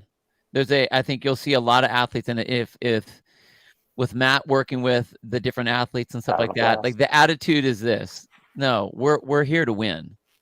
You're not trying to peak at quarterfinals, no, but you're in there to try to kick everyone's ass. I think that Hopper has that same knee injury that Fraser has. It's a bold statement. You got some inside knowledge there. Wow. If you want a rumor, if you want some rumors, look at who his judge was at a CrossFit gym that's in Vermont. His judge was H.A.R.D. I don't know how that occurred. Interesting. Wow. He's also in the chat. Wow. But he's not on the show. Wow. All sorts of. I'm sure it's just JR's just avoiding the hard questions. Hey guys, I got to point something out that Sprague finished 2nd, 15th, 6th, and 13th. And if it weren't for that first workout, he would have murdered Hopper. Not simply beat him. Yeah. That's huge. Wow. It's just the squatting. Murdered. And they're the two of the best rowing men in the space. And Sprague we're gonna see James Sprague turn into a full-blown man. I mean, like you saw it like the last couple of years, his whole fucking physique is changing. He's going to become a hoss. He's got more facial hair than I do at the age of 31. So yeah, he's gonna be a force to reckon with. Let me see this way, Katie Gannon. The team roster is set from quarterfinals on. From team quarterfinals on. So I believe you because I haven't looked into it that close, but I thought it wasn't true that way. Who's care? Is a foreigner might say. Who's care? Steve. So what is this? He's saying which test of the quarterfinals is best at predicting who is going to win it? Which test was indicative of of overall the best fitness? Good question. Bill, I don't know yet. I would take a go ahead, Bill. Honestly, I think if you're looking at the top guys, my just kind of off the cuff would be honestly the rowing in the GHC. Not that I like that workout, but I think because it's a capacity workout, and if you're looking at the top end guys, the strength will be generally the same, the skill set will be generally the same, but you'll be looking at a capacity element, and I think that would probably be it. Even if you look at the rowing one, the 20 meter or the 20-minute cap. How did Roman do in that? 4th. Oh, all right. So if you look at just in this division in the North America East, Jeff Adler was 33rd, Dallin Pepper was 2nd, Cornier was 1st, Noah Olson was 7th, Panchik was 16th, Spencer Farlow was 58, Roman was 4th. Tyler Criswell was 37th. Saxon was 10th. Sprague was 6th. Hopper was 9th. Can you pull this up, Caleb? Bill, how old are you? Who, me? Yeah. 53. Yeah. I'll be 54 in May. Oh, I was gonna say I didn't think you were 55. No, Which one not am I yet. born That's next year when I get to do 35-pound dumbbells, whatever the heck that is. NA East, man. Oh shit! I tried to add your shit. Oh, there we go. Okay, let's scroll through this a little bit. So these are the men. These are the men of the East. How many are going from here? Halpin? 12. 12. Okay. And To the games. To the games, you mean? There's 60 and basically that it go could be to the those first semifinal. 12. The rest of these guys could be fucked. Basically, we're going to see Will Morad, Griffin Raleigh, Marquand Jones all fight for that spot. I don't rec. Yeah, those guys. I mean, they're right. I mean, obviously they're good, but they obviously are going to have the holes. You guys ever seen Horrible Bosses? Yeah. You know the dude, motherfucker Jones? Yeah. Every time I see Marquand Jones, I'm just like, here he is again. He's back at Hey. the top of the leaderboard. What about Nate Ackerman? Can he make it, or Luke Parker? It's got to break the right way. Where did Luke Alex finish? Smith? How about Alex Smith? Has Alex Smith ever been to the games? Alex Smith's Yeah. one team. Yeah, Has he? yeah. Oh, okay. Yeah. Pete Mason from the Zealous games. Dude, Seth Stovall. He's in. He was on the Invalid Mayhem team last year, and now he's an individual. He's gonna murder it. Where is he? He's 20 something. Yeah, 21. He's fit. I'm really curious how they're going to run these events. Have they released anything about that? No, because I mean that was even the thing when Scott said it with the heats. I don't know that they've specifically said that yet.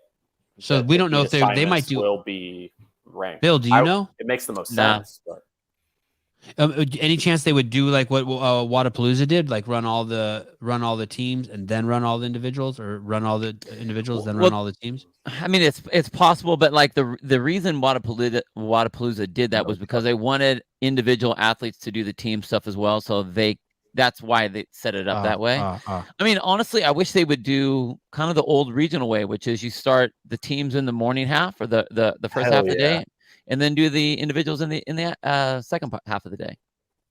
I don't know why that's so difficult. I don't like that. It was such a great setup back in the day. Like, why not? Yeah. Why try to create something new? It's not about going back to it. It's just what works so well. Well, I'll get to this comment in a second. Okay, let's keep cruising, Caleb. Let's roll through these, just a bit further on that. So please. 60 athletes. If the heats were 10 athletes, that's 6 heats for every division. So Okay. that they'd have to run those, and then so Wadapalooza they could do it that way, but also the 3 biggest divisions that CrossFit is running, those are 4 days long, and then the rest of them are 3 days long. So they do potentially have some scheduling options. So the 2 in North America are 4 days: Thursday, Friday, Saturday, Sunday. Wow, crazy. Okay, 51 through 60. Alex Vigneault, number 50. Brandon Four. Yeah, Alex Vigneault was had a bad day 1, so it's good to see him back. Dane Dane Smith, the forgotten brother. There he is. and so we could see 5 or 6 from here. These guys, Jeffrey. Matthias Porter is actually the backup on the Krypton team. So I don't believe Ben has any issues, but if he did, it would be that guy. Let's do it. Let's keep rolling, Caleb. Matthias is such a strong name. That's the name of the Rock's character in the Scorpion King. Okay. Wow. There we go. It looks like Spencer and who is the other guy? It doesn't matter. Okay. That's the cameraman at Mayhem. Hey, here's the thing. That's going to be a fucking lot of shit to watch, man, for us.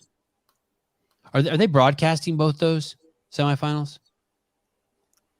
Yeah. So, They have no choice. There will be an that's going to be a lot. That's going to be a lot of heats to watch. It's 120 men and women for the individuals. It's 120 men and women for the teams total, because it's 40 teams. Well, I'm sorry, 160 men and women total for the teams. Man, and I don't even know, how many events or whatever the setup's going to be, but if you have a 4-day event versus a 3-day event, you don't have the same stimulus.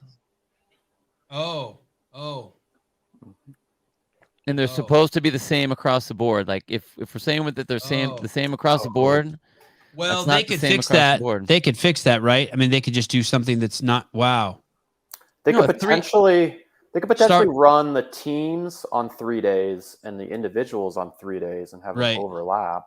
Right. If they run it that way, whatever, that's fine. But if But you're if gonna they have don't- if you're gonna have a 3-day competition on one end in this region over here, and a 4-day competition over here, and I'm not talking full length, I'm talking like if that's what it is. If they can blur it, cool, so that the individuals are 3 across the board, the teams are 3 across the board, cool. But man, I hope that's the case. I think that was a good point, Halpin. I think Halpin's got to be right. Justin Zazimbo, I think this is the owner of Salty Hive CrossFit in Utah. You guys want a good laugh at headquarters? Go look at the amount of team they're taking to the quarterfinals from each region and compare that to the number of teams they're taking to semis. This is all helping all over it. Oh, I don't understand exactly what he's saying. Can you decipher I follow. It's a ratio, right? I put a post on this. There's only so many teams in Africa, and there's actually less teams in Africa than so there's a minimum. There's a rule out there that says that every semifinal will have a minimum. Well, in Africa, there's only 54 teams that even registered. So in that case, the minimum is 40. So they're going to take like 80% of just the teams that registered and put them in the semifinal. Hey, how do I Bailey I'm sorry, it rail might be on 30. Africa? It might be 30 instead of 40. So, but still, like 60% or more. So basically, you're saying is it's going to be like It's that even one in with North Tim America. It's that one with Tim Paulson right there. Yeah. So they're gonna have to. Yeah. Go ahead. So there's in North America East, there's 91 teams in the quarterfinals, and half of them, basically a little less than half, go to the semifinals. Holy shit! Look at North America West. You don't even have to really do the quarterfinals. Yeah, but in the case of Africa, Asia, Oceania, and South America, those they're gonna make Why is that? without even really doing the quarterfinal because they set a minimum. But is the team competition just not that popular? Why aren't there like 700 teams in the quarterfinals from North America West? This then brings up like the Icelandic super team or like some of the other teams that are gathering places. If you can find an affiliate in South Africa or somewhere and just move 4 of your best team athletes there, you are making the games from Africa. And you only have to do the workouts there? Like you go there just for the, hey, I'm down with that. I'm fine with that. You could be a games athlete, dude. I could. But on the other side of this, only one team goes for Africa. So you're putting a gamble out there that you're going to make it all the way through. But 12 daily doses of stuff. This is where my OnlyFans page and my podcast kind of gets a little blurred. It's one of my best customers. I've sold more underwear to 12 daily doses of stuff than anyone else. Miss you, boo. Thank you. I miss you too. I'll FaceTime you tonight. Hey, I think I'm trying to Bailey rail and compete out of Africa. Do it. I'm down. Never make the rules work for you. Make the rules work for you. Just make the rules easy. As the fans, we'll judge who we're gonna judge. We'll either judge you or there'll be some people who hate you for it, and there'll be people like me who think you're cool for it. Like, yeah, just do what you gotta do. Victor Rodriguez, I don't know why. I don't know. Do you do this on your show, Bill, where you read stuff, you pull stuff up even before you read it? Like, I don't know what this is going to say, but for some reason it caught my eye. No, you do it all the time. That's part of the funny things about watching your show. Here's a long one here. I don't know what it's saying, but I'll read it right now. Anybody? I don't know what they're saying. Alpin, help me out. I don't know what they're talking about right here, but I just put it up. This is to find that I think this is. Hold on, let me read it, Halpin. Hold on. Yeah, there's blind people in our audience. We'll get in trouble with the DEI if we just let you answer with that. Homie, not blind. I would just run an average of the finish in each event of the top 60 and see what event was the lowest and highest average. Then compare the differences between male and female and region. What's this guy saying? This guy wants to find out which workout was the best, or what's this? I think that's the closest thing I can think of how you would do that, which is what others. Victor, you're on timeout, motherfucker. I think he just wants to find out how to get some of the underwear you're getting rid of. That's what it was. That's Fine. what was going on there. He's trying to find the Spacer registration link. Okay. Fun. Oh, here we go. This is compare someone. There's a Horvat. So what's the deal here? Laura Horvat beat. Let's go over to Europe and look at the women. So Laura Horvat beat Mal O'Brien in 4 out of the 5 workouts. Every affiliate signed up for the Open should automatically be given a team without paying $10 and registering a team in the Open. That's yeah. I'm okay with that. It's basically saying a free team registration. Yeah, that's totally yes. That's wild. That's fucking brilliant. Grundler, tell Justin how brilliant he is. I like that. Yeah. Okay. Again, if it Let's depends give it what, to him. It They don't depends have what to you're use trying it. to Give it push. to him. It depends what you're trying to push. That also will help to push getting your affiliate to get into and get involved with whatever you have going on. So yeah, that seems easy. But Hey, you just write on the board if you're an affiliate owner. Hey guys, even if you had no plans on like promoting the Open. Hey guys, we got a free registration for. We got a team. We got a team, you contact me guys. if you want to be on the team. Hey guys, we got a team. Yeah, fucking love it. That would be cool. Good. Getting the game back together. I hope CrossFit is watching this right now. They can steal that idea. It's free. Rosie View, thank you for the video. Thank you for your contribution to the sign. And me and those 2 girls who called last night could party. We would rage. Your video is awesome. Is Hiller drinking water? God, I hope not. That would ruin everything I think about him. What's wrong with water? You don't like water? No, it's got this salt stuff in it. It's watermelon flavored. It's great.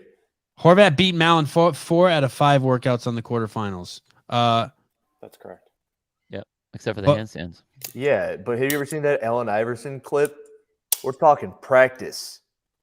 It might not no game. But if you rank them in the worldwide ranking, Mal's at the top. Correct. Yeah. Right. Yeah. So event by event, worldwide, Laura beat Mal on the last 4 out of the 5, except for the handstand workout. That being said, what you see on the screen there, Gabby Magala still beat Laura Horvath. So if you're comparing just Mal and Laura, it is a story, but you kind of have to give Gabby her dues here.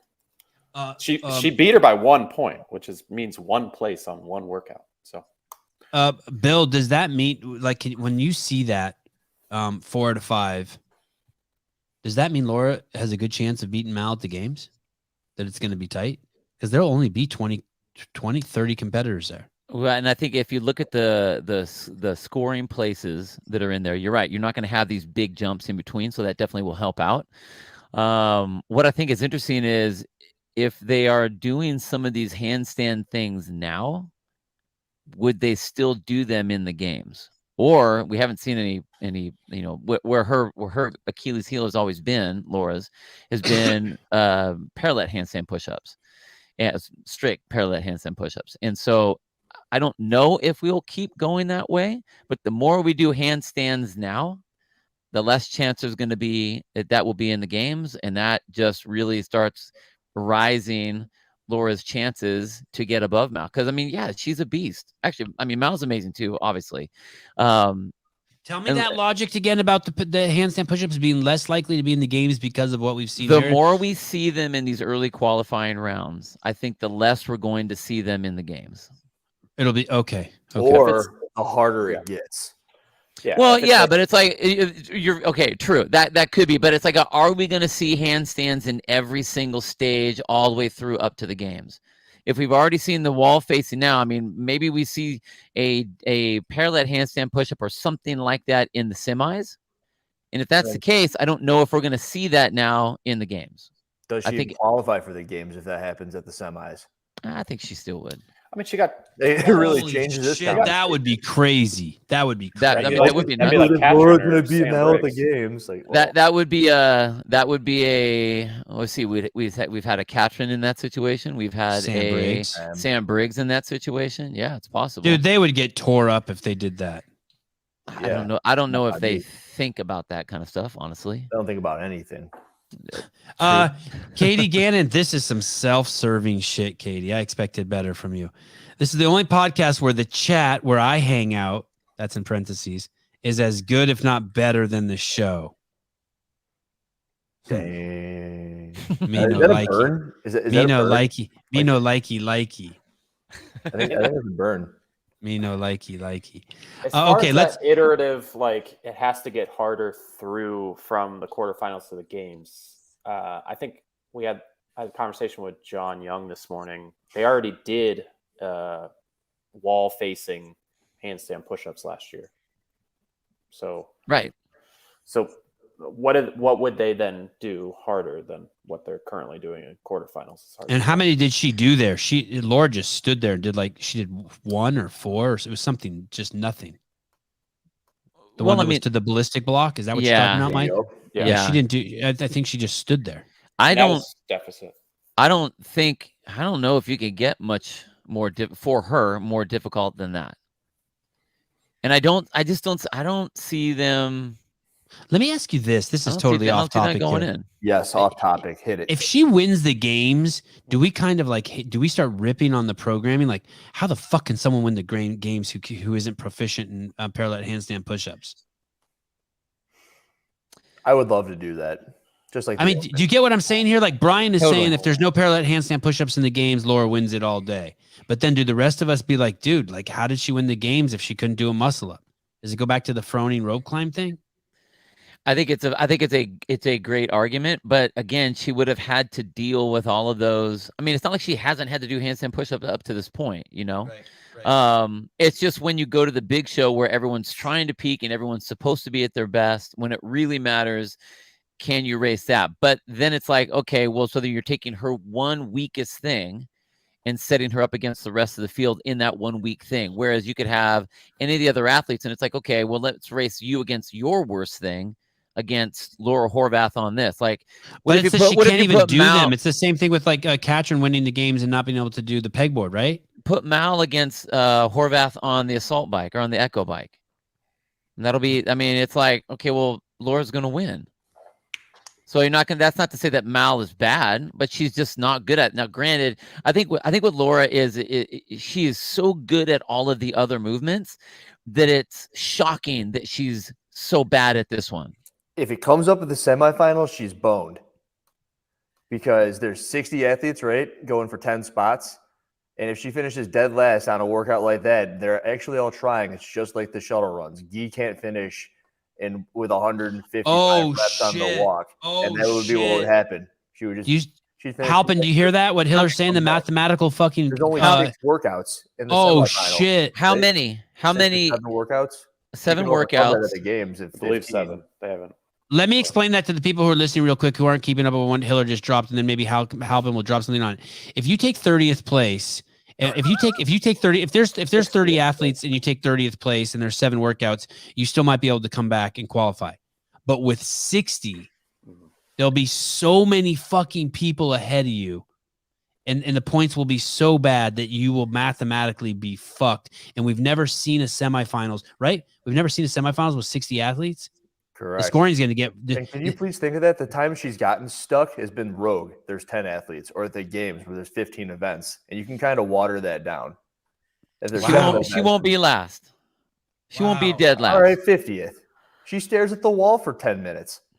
Compared to the field that's out there at Rogue or at the game, you're right. I'm not disagreeing with you on that. And I've seen her do that in Dubai too. I agree. But I'm saying if there are 60 women that are out there, Laura Horvath is not going to be. Homie, it's the equivalent of someone telling you to go deadlift 700 pounds. You'd be like, but everyone else can do one. So, just for reference, last year she was 39th. This is after Emily Rolfe had to leave. So she was at the game. We're talking the games though, right? Games last year. She only. I'm trying to figure out what cap plus 84 is on this echo press, but that likely means that she only did 10 handstand push-ups. Okay. And she took what place? 39th? 39th out of 39. And she still took second place at the CrossFit Games? Yeah, but 15 events with only 40 people. So there's 20 more people at the semifinal, and there's only 7 events likely. But they aren't game. But those 20 that are in there aren't necessarily games athletes either. Yeah, I'm not saying it's not a great argument. It is you're right. It is an Achilles heel, man. It's interesting. And so to swing it back to the beginning of this, you said, is the programming all messed up if she wins? And this is something we're talking about, that person who had won. Oh, yeah. Yeah. In my opinion. I mean, after that event, she never finished out of the top 10 in any event. So she has one thing, like Hiller just said. She would have won the games, but they drowned in the ocean. It's like the pegboards. Swim. Like, well, actually, where are they? The pegboards. Sorry. You can't be the fittest person on earth when the definition of fitness before fitness was a definition. Is this something Brian Friend made, Caleb? This is looking at her handstand. Somebody sent this to Ryan and sent it to us. It's all of our handstand push-up workouts by year, by placement. 26th out of 29, 30th out of 30th, 25th out of 30th, 10th out of 19th, 19th out of 36, 39th out of 39th. Okay, that's that one. This is nuts. There's your last. How you like it, Bill? God damn. Okay. 256 out of 4,936 is pretty good, guys. No, it's not. Woof. Hey, listen, Katie. Listen. If you can't do fucking handstand push-ups at the CrossFit Games, can you be the fittest person alive?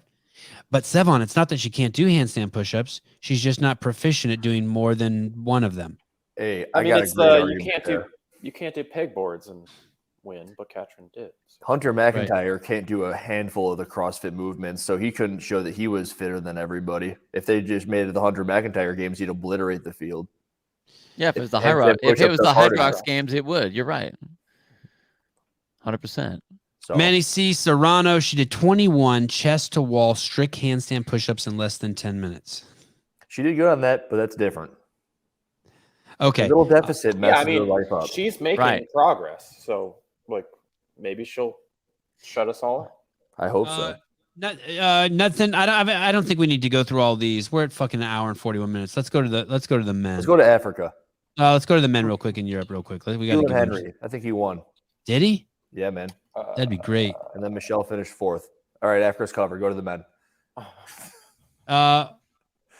Okay. Men in Europe, Fabian Benito. Any surprise here? What's going on here with this guy? This guy has a good showing at Wodapalooza, and all of a sudden he's winning the European semifinal.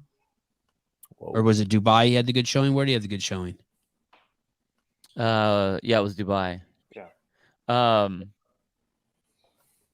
Ryan's high as fuck on this guy, Victor Hoffer, too. Never heard of him from France. Trying to get him on the show. We need a translator. Bjorkman Carl Gudmundsson, Lazar Jukic, Harry Lightfoot. This guy. This guy's a fucking American. That's the part I don't understand. Damn, Zoolander. I know. I knew you would like that, dude. And I also already called him shaved heavyfoot, so. Yanikoski, still in the game. You know, he's way younger than I thought. I don't think he's 30 yet. No, he's 28 on here. An old guy. Any surprises here, Halpin, that you saw? Anyone who didn't make it? Anyone? And are they having 10 also? They will have. Ooh, this low. 10 or 11. Let's see. With the worldwide ranking and the strength of fitness number, or whatever the fuck that number is, did anything change this year from last year? Well, this didn't exist last year, but Tia did not register for the quarterfinals, which we thought she might. Her registering or not registering screwed, you could say, Oceania out of a spot. No shit. Oh, Willie George, 70th. Wow. So he's not going. Mm-mm. He went to the games last year, right? Sure did. Hey, wasn't he at Wodapalooza with Roman Krennikov and? Sure was. Wow, I wonder what's going on. So wait a second. So you're saying Tia's number of points? What's the point called? The strength quotient? Strength of field. Her strength of field number was so just counts big. As one. Her being there or not being there is 0 or 1. So her not being there means that there's one less Oceania woman in the top 100, which means that potentially, if it shakes out, then there could be one less spot. There's only 3 women in the top 100 now for Oceania. So it would be Tia plus a lot of other stuff to get them to 5. And if you recall that Africa video that Brian Spin put out, you have to have at least 5. So it's hard to say that Tia exactly. Can't you do the fucking math, dude? That's why you're here helping. Can't you like pull out a calculator and just be like, I'm saying it didn't help, but you haven't crunched the numbers yet. When can you crunch the numbers? The 27th. Oh, it takes that. I put out a post. I put out a post about an hour ago, which gives all the data as it is preliminarily, but dude, it doesn't look great for really nuts. Yeah. Barry, Sevan refuses to give Hiller the spotlight with Leahy because he went live at 7 a.m. today. Damn, I knew there was something. Right. He just mad my video got more views. I had to call him this morning, Bill. We were here. I go on a live at 7 and someone in my chat's like, Hiller's live. Yeah, like, watch this. I fucking power calling his ass. I wish you could just like see in my brain. It was not intentional. I was just like, that's something on my mind. It's got to get out. I don't want to edit this video on YouTube. Everyone should stop. Yeah, everyone's bombarding your space. You were here first. Get the hell out. I love it. That we should both be on at 7. So they have someone look at Hiller so you can diddle yourself, but listen to me. Yeah. There you go. Keep both windows open. Bill Leahy, what's going on? Why is everyone so excited about Bill Leahy? This is I know Brian's really excited about this guy, William Leahy IV. What's going on with this dude? He had his video up for everyone to see, and what you'll see is that he did not abide by the standard on the V sit-ups, which, as I read the rule book through, What region, Hiller? I think it's Northeast. Okay. Mm-hmm. And after the 50th time of reading the rule book through, it says that you got to keep your feet together, which is weird because what do you guys think? That's what Helpins do. That's what you think when you think together. But is this together, like moving in unison? Are they going to be dinging people for that? Have we found out? Do we know? Is there any? Let me do the Illuminati symbol here. This could be together. This could be together. This could be together. And then the other big thing that's been happening is there have been coaches across the world who are telling their athletes to touch their toes. And then he's not touching his toes. He's touching basically the tongue of his shoe, which is technically your foot. It says touch your foot, but the picture shows the toe touch. And I can go through every single iteration of what was wrong with this. And by all means, that he followed the rules with. The feet are not together. That's wrong. The GHD sit-up, his arms are outside of the width where it appears the standard would be. And the worst part is he gets off the rower while it's ghost riding its way up. And everyone knows what that looks like. You stop the rower, you kind of wait for it to coast its way up, maybe 20, 23 meters left. And he jumps off and sits on the rower and he's staring at his judge. And she goes, go. And it reminded me kind of when you got your dogs and they're staring at their bowl of food and you're like, no, okay, go ahead and eat. And then they start. And I really wish I would have plugged something in like that, but how does he not know that, or a judge not know that, right? That's pretty standard. You stand it's written black and white. That one's written black and white. When I first saw it, I was talking to somebody and we're a little bit older and I go, dude, did they change this rule? Did we miss something? So we went and looked and it's like, nope, we didn't miss anything. This dude just don't know that you can't be on the rower until you hit the meters that you're designated to hit. It was nuts. Damn. Now here's the thing. It hasn't been adjusted yet, but the whole world sees it. So what are you going to do? CrossFit your move, just like Spiegel last year. Well, in that case, we are aware that Sam Quant already got adjusted. Sam Quant was 5th. He moved to like 100 and something on that workout. So we do still have the video? Okay. Oh, this is Bill. This is William. This is Williams. This is William IV. Is that his girlfriend judging him? I don't know. Can you zoom in on his? You can't see it. That's another thing. It says multiple times you got to be able to see the rower, and you can't see it ever. So he's checking it out. He goes, all right, what do I do? What do I do? I mean, it's facing the camera. I didn't understand that rule because I had some athletes ask me, like, I don't know. I don't have a 5K camera pointed at. Well, here's the deal. If you pay attention to my videos throughout the year and you've seen all 500 of them, you'll remember Riley Good had a video submission to Dubai, got rejected because you could never see the rower screen. It's there exactly the same way, but no amount of like zooming in or panning or like backtracking to the data within the monitor itself is it doesn't count. Hey, so what does that give him? How much time does that give him? I have either a theory where you're going to need to subtract something like 120 reps from that score, or it's invalid. and there's grounds for invalidation, which is interesting because in the rule book this year, there's written per workout rules for what invalidates and the penalties per workout, which is different. Are you going to give that? Are you going to give that to CrossFit Hiller as a good thing? Wait, yes. Hiller, you would take that him was your down idea from the Zelos games. I'm just saying you said we're going to do written rules and what the penalty is. The thing that I think that we may have done incorrectly at the Zelos games, and this is something that I thought in the process over there as well, is that once you go too deep, it almost ruins the beauty of the sport. Like you just have to tell people what to do and don't overcomplicate it. But when you say touch your feet, you should say touch your toes. When you say keep your feet together, you should mean your feet should be touching. It's just the way you word it. Like speak to third graders, not.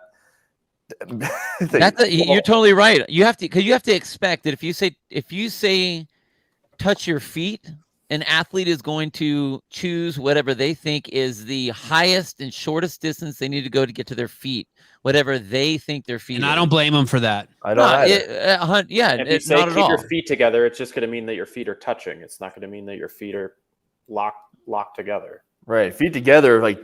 Your feet are together if you're doing the freaking Thriller dance. I don't know. Well, I mean, together means it could mean that they're moving together in synchronization. If you want them touching, your feet must be touching the entire time. Your legs must be straight. Together there must be no bend in the knee at any time. You must only touch the tip of your toes with the picture. Tip of the toe. I mean, like it's not hard to do. It's semantics, but it matters. It's not semantics. It's not semantics. Why did Sam Quant get dinged? What was it for? Look at Noah Olson in that picture right there. This is the same thing as when everyone was doing Fran and knew how to do Fran. And then in the 2008 games when Sevan was doing every second counts, they did Fran, but it was chest to bar. That extra 3 inches jacked the entire field. They did not know how to do it. So this is a completely different deal. That's why touching your toes to the bar, I mean, or even chest to bar. I don't care how high you get on the bar. You got to get your chest to the bar on the pull. It's the same thing.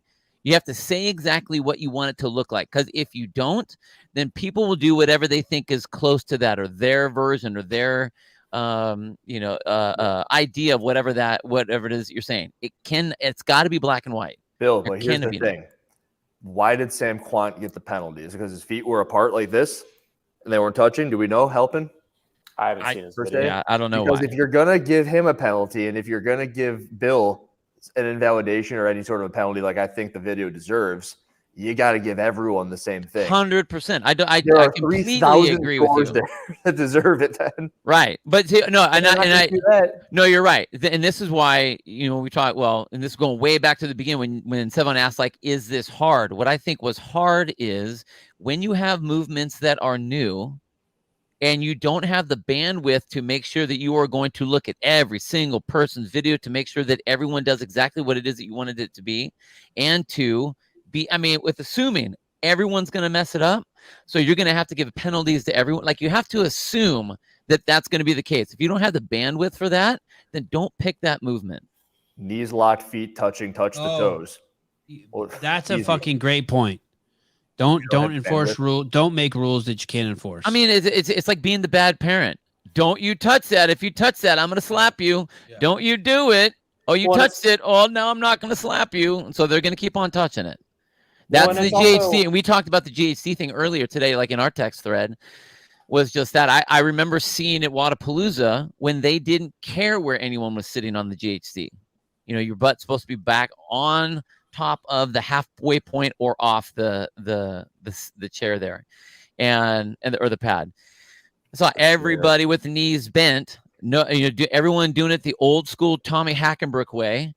And I thought we stopped it way back then. And then all of a sudden, here we are. We're right back again where everyone is racing GHDs with bent knees and trying to make it so it's just their, everything from above their belly button is flexing over the pad and back up again. It's the same thing. If you let everyone do whatever they want to do, they're going to keep on doing it. And you now have to look at every single video out there and make adjustments on every single person. If you don't want to do all that crap, then say exactly what you want and be ready and assume that everyone is going to do it wrong and that you're going to be sitting there with your entire team judging.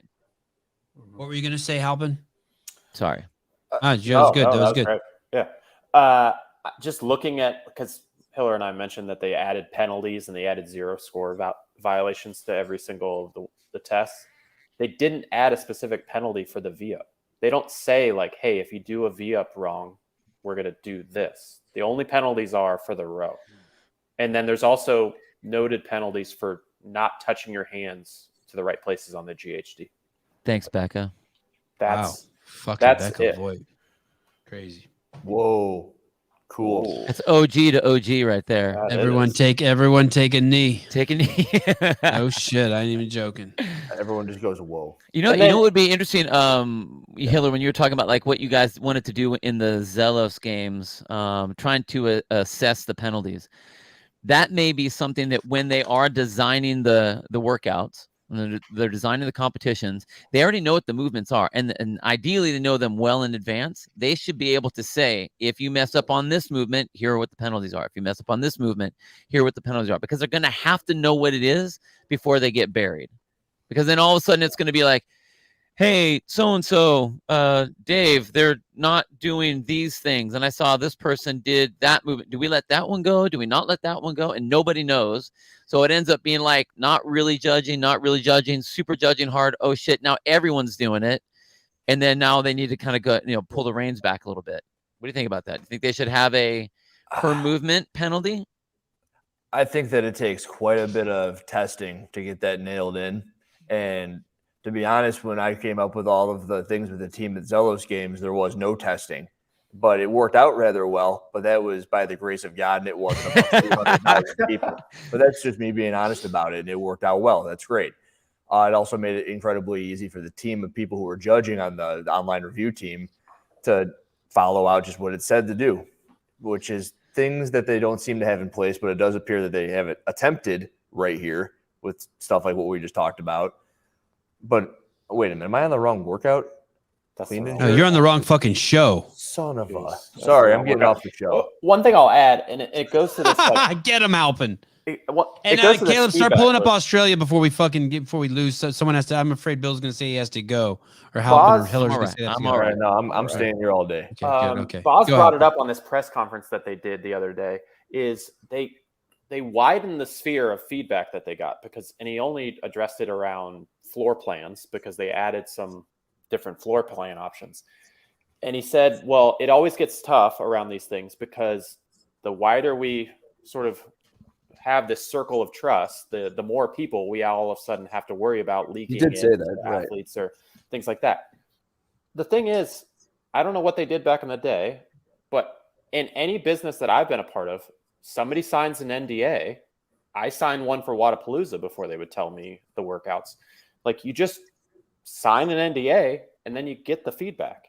But don't use that as a crutch to say like, oh, well, we didn't realize when we had 300,000 people do this open test, how they would break it. Or we didn't realize when we had 10,000 athletes do this quarterfinal test that they would all just start doing V-ups the wrong way, that the way we didn't try it.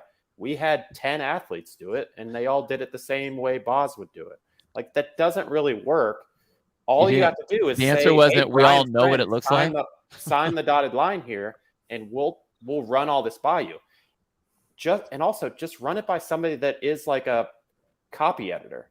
Like, if you just ran all these through a proficient copy editor and just said like, hey, on this workout with deadlifts, why does this sign say snatches?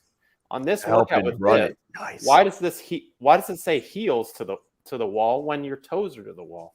Like, all of these things then just create these scenarios where then it's unmanageable. You can't then put this stuff out, change it in the background and not tell anybody, like the heels versus the toes one that Hiller pointed out, and then just say like, oh, well, we fixed it. Well, the athlete's already done the workout twice, and they didn't see that you changed it.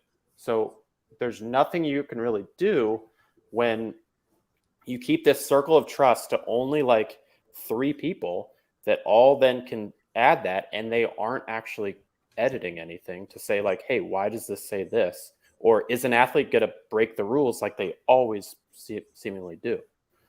I like this idea. Yeah. What is that? I don't even know what that is. What's sit and reach? It's that box. It's a metal box, and there's back in 5th grade. You kind of overlap your hands like this, and you just lock your knees out and reach. See how far you can stretch. See what Yeah. you're It was like Oh, jeez. You get wasn't that 3 like tries. the government like That was a joke, right? That was a joke post. Like he's joking. Like There it's it so is. Well, I mean, ridiculous. hell, like you can't mess this thing up. And I it was tests your shocked at that. My flexibility. mobility sucks. I suck at this. I actually Oh, love to sit man. and reach as a test. Can't Uh, remember that in 5th grade. Okay. Only three will go. 3 boys will go. Ricky Garrard, Jay Crouch, James Newberry are currently in the lead. It looks like that would be incredible. When's the last time Newberry's been to the games? 2020? Oh, he did. Okay, as an individual. Or was it? Yeah, I think it was 2020 Okay. when they had 10 people competing at the top because he won the toes to ring echo bike or salt bike sprint thing. Mm-hmm. Mhm.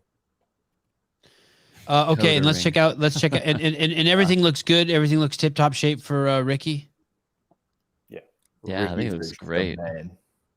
Ricky can do no wrong, which is weird to say. The ladies. Oh, who is this? Who? Bronchitis? Yeah, this bronchitis that's in between Ellie and Jamie. Oh no, where's Madeline Morning. Sturt? What the fuck is going on here? Where's Tia? She's busy. She's preoccupied. I thought she. Who is this? Who is this? Brianna Chalice. Brioni Chalice. Anyone? I hadn't heard the name before. Damn. Hey, Brian? Brian. Is it me Brian. or did we never have these issues with Dave? Easy there, buddy. Okay, keep going down. Let's see where Maddie Sturt is. 9. And where is when's the last time Jamie Simmons has been to the games? I want to say 2018, 19. Oh shit, she must be stoked. Okay. And That'd be and they cool got to go on they there. got 3 girls 3 girls going. Newberry is a cardio freak, like a 10-hour Ironman post broken neck. Gotcha. 2020. Jamie. That dude broke his neck? Yeah. How? I think he was in a car accident, wasn't he? Who broke his neck? Newberry. Newberry. Damn. Okay. That dude, he's and a freak athlete. Freak athlete. and then let's go over. Laura Clifton will go to the games. I looked at this Bryony. She was on EXF last year and went to the games. The team? Mm-hmm. That was a team out of Australia? Yep. Now she's at Wad Victoria. Zombie, bring back Rosa. Can you give money back to Wad Zombie for that? Take your $5 back, bro. That'd be awesome. Oh, mountain biking accident. Oh, that's what it Yeah, was. true. Yeah. That's right. Same with Matt Chan busted something, right? He shredded his leg. His quad exploded, Yeah. and then he won the Titan Games with Spiegel. Oh, right. Can't put him down. Oh, Danny Spiegel won the Titan Games. Good honor. Africa. No, Like, Europe. our No. followers. It's not Where for is the this? reasons you think. That's South America. Oh yeah, shit. South America. I forgot. Victoria Campos, Sasha Nevis. So wasn't Sasha Nevis living in Cookville? She's moved to Proven.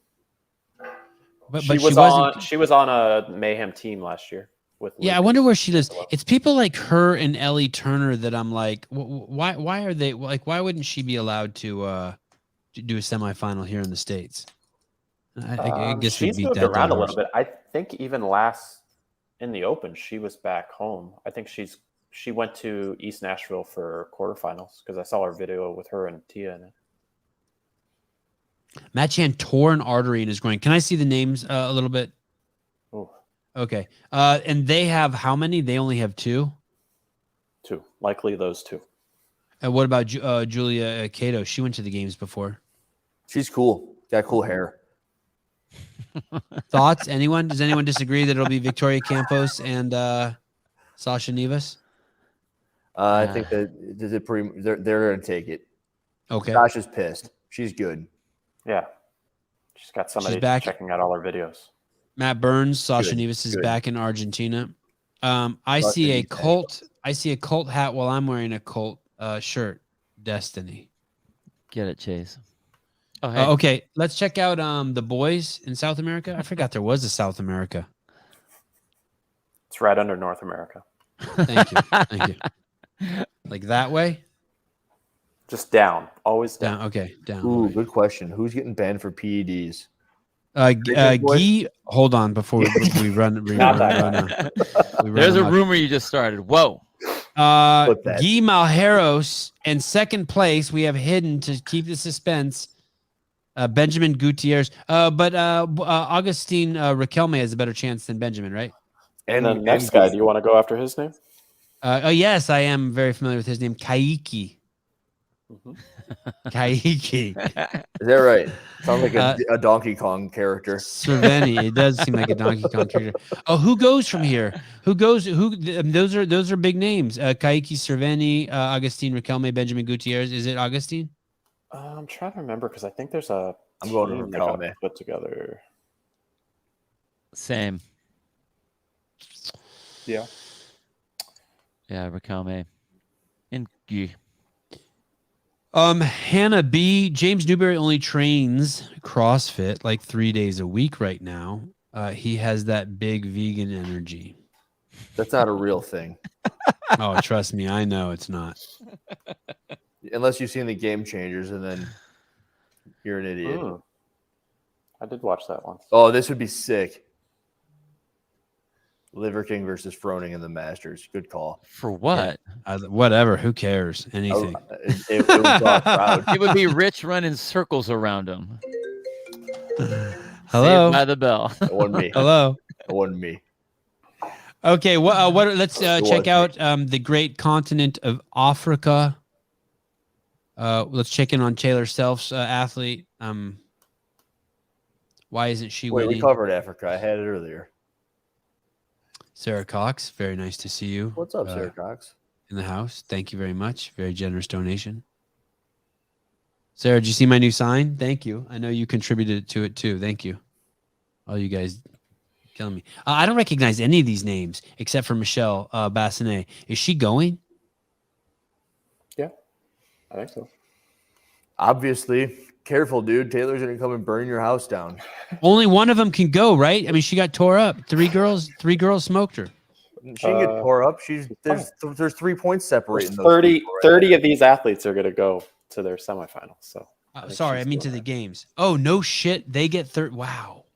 Christina at the top there, who won, she was second place at Cape Town last year to Michelle Morand, who's switched to team. So I would put it down to Michelle Basnet. How did Michelle do last year?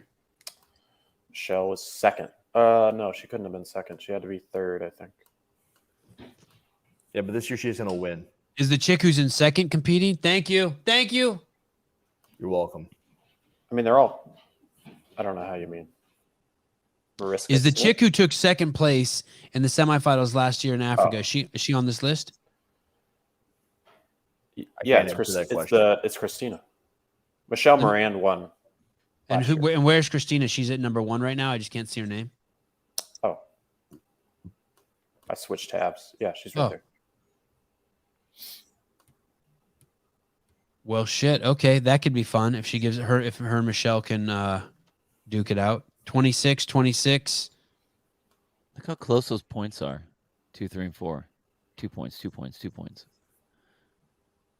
Yeah, that's going to be good. It's the most exciting thing I've heard about Africa in a long time. Jaden Harmon, a little late to the game, but I haven't seen this one. Do Sevan and Bill share mothers? No. I have an Italian mom, not an Armenian mom. You're Italian? Yeah. I knew it. Italian by blood, German by name. And any other region? Was there another region? Like, isn't there one like Asia or something? We didn't hit the males on the. You didn't hit Asia, and you didn't. Yeah. Oh, okay. Males on Africa, and then the Asia's on the both. The Asia is a toss. I don't do English good right now. People, I don't know. Okay, Keelan Henry, that's great. And Jason Smith all the way down in 7th. The eternal Jason Smith. 39. Dude's a beast. So good. Oldest dude who's ever competed in the games, right? As an individual in modern times. No, there was another No? one from Africa. He was 42. Oh shit. What's his name? Actually, I was pissed. That was the year I should have gone to the games, and he got it because there was no one from South Africa at the time. Oh, but that's not in modern times, Bill. What No, year is that? What? That was like 2012. Yeah. Come on. Well, how that the- modern? wait. What? We haven't What do gotten to talk about this. Was that the Ryan Fisher video? Actually, Boy, yeah, that was that year. probably. Yeah, it was that year. Oh. It was 110 degrees.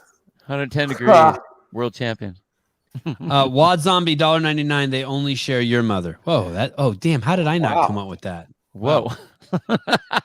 Damn. Mr. Birchfield, good evening. Good to have you. Okay. Keelan Henry, that's awesome. Great to see him there. We did a podcast with him 4 or 5 months ago, 6 months ago. Check it out. Great guy. He got heated, a little bit heated in the interview, and I liked it. It was good. What's wrong with my mic? Do I not sound good? No, you sound great. I don't recognize. Is that guy right there, Morteza? Is that the big, huge guy? No, that guy's No. still banned. Okay. Oh, that guy got banned. I know who Okay. you're thinking of. That guy's Yeah. All right. Are we in Asia now? Artur Semenov was at the games last year. He's 5th. Mhm. Get with the programming.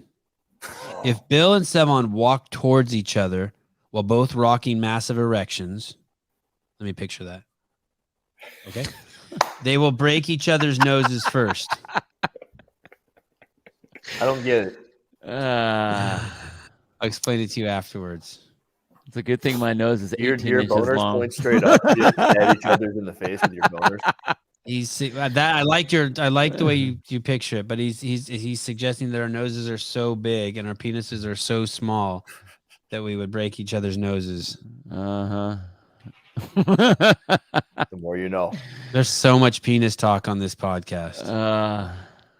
Chase is my one gay We friend. get Claire back. Okay. Okay, let's go over and look at the ladies. Asia, we want to love you. Just give us something to do. Have someone do something crazy. Have someone do something crazy. We want to love you. We just Dewan Young, Seher Kaya. I thought that was the. Oh, okay, yeah. Was at the games. And she's been to the games. Okay. So we got Korea Sungyeon and Choi is injured and not competing this year. Korea and Turkey. Okay. What's her injury? I don't recall. All right, fine. All right, we're done with Asia too. Good luck, ladies. Did we get and them all? gentlemen of Asia. All the Yeah, we got 'em continents? all. Look at Or that name. Thorin. Wait, go Or back to that Thorin. name. How the fuck is that a name? Go down a little bit. There's a name with like all capital letters. My name should only be written in all capital letters. What the fuck is that? How'd you do that? She's from I a don't country. know. She's from a country without a flag. So You can do what you Oh want. yeah, what does that even mean? Is that what the fuck? Is that Russia. she's Russian then? Russian. how bad is my mic that somebody's DMing me about H.A.R.D microphones right now? Bad. I mean, it's not that bad. No, it's not like even a bad at all. 6. Listen, CrossFit, give them their fucking flag back. Wait, what flag is it? It's got to be Korea? Russia. All right. It's that's- written in Russian. That's how hard that country is. They only use capitals. I love Russia. Peace. Okay. Peace to Russia. Yeah, I guess. For 2 times. I told Alexis that the other day. Just something about Russian people. They're cool. I hate the cadence they speak in. It's awesome. What's I wrong can't with it? stand it. It's just speak faster. It's too slow for me. Like talk Coming from way the slowest faster. speaking person on the planet. I'm sorry, but they need to speak faster. Eesh. That's all capital, I think, is what. Yeah, it's all BS with the no flag. Yeah, it's crazy. Okay. We went through all the people. Do we have dates now for these semifinals? Will they be televised? Are they all on the same weekend? Who can tell me some fun stuff that's like why we should watch and stuff like that? Yeah, I'm going with Souza. Who are you going with? Which one are you Sousa going to? where? You said What? you had dates. Oh, dates. No, not those kind of dates. Okay, here we go. Nice. Individual and team. Okay, so it looks like the first one will be North America East semifinal. It'll be in May. Then go straight to Africa. Africa's also in May 18th and 19th. So they're gonna. So it looks like there's 2 on that weekend. And like Grundler said, it looks like the North American East will be 4 days. Then the second weekend, the following weekend, May 25th, will be at North America West. That's the Pasadena one. And that same weekend will also be another 4-day event, which will be Australia. Oh, shit. And they have 3 that weekend. That's a problem. That's going to be hard to watch, man. 2 of them are in very similar time zones. Oceania will be in the middle of the night, I think. Yeah, that's brutal. We did that last year. That is some brutal shit. Brutally awesome. And then finally, the numbers are going to be great. We're going to make bank. Weekend 3, Europe semifinal, June 1st. So it's 3 consecutive weekends in a row. And then the final one is Europe and Asia. Yeah. So the 2 North America ones and the Europe one, CrossFit is running directly. They haven't said exactly what that means. They're all going to do the same workouts. But as you can tell, they're going to sort of go from one to the next, those 3 weeks, doing East, West, and then Europe. I really want to know why CrossFit's only running 3 of them. I really want to know that. If only there was someone we could ask. Or a platform Do you have any thought they could speak from. Do you have any thoughts of that on that, Bill? Well, I mean, I know that they're doing a lot of the stuff with Rothy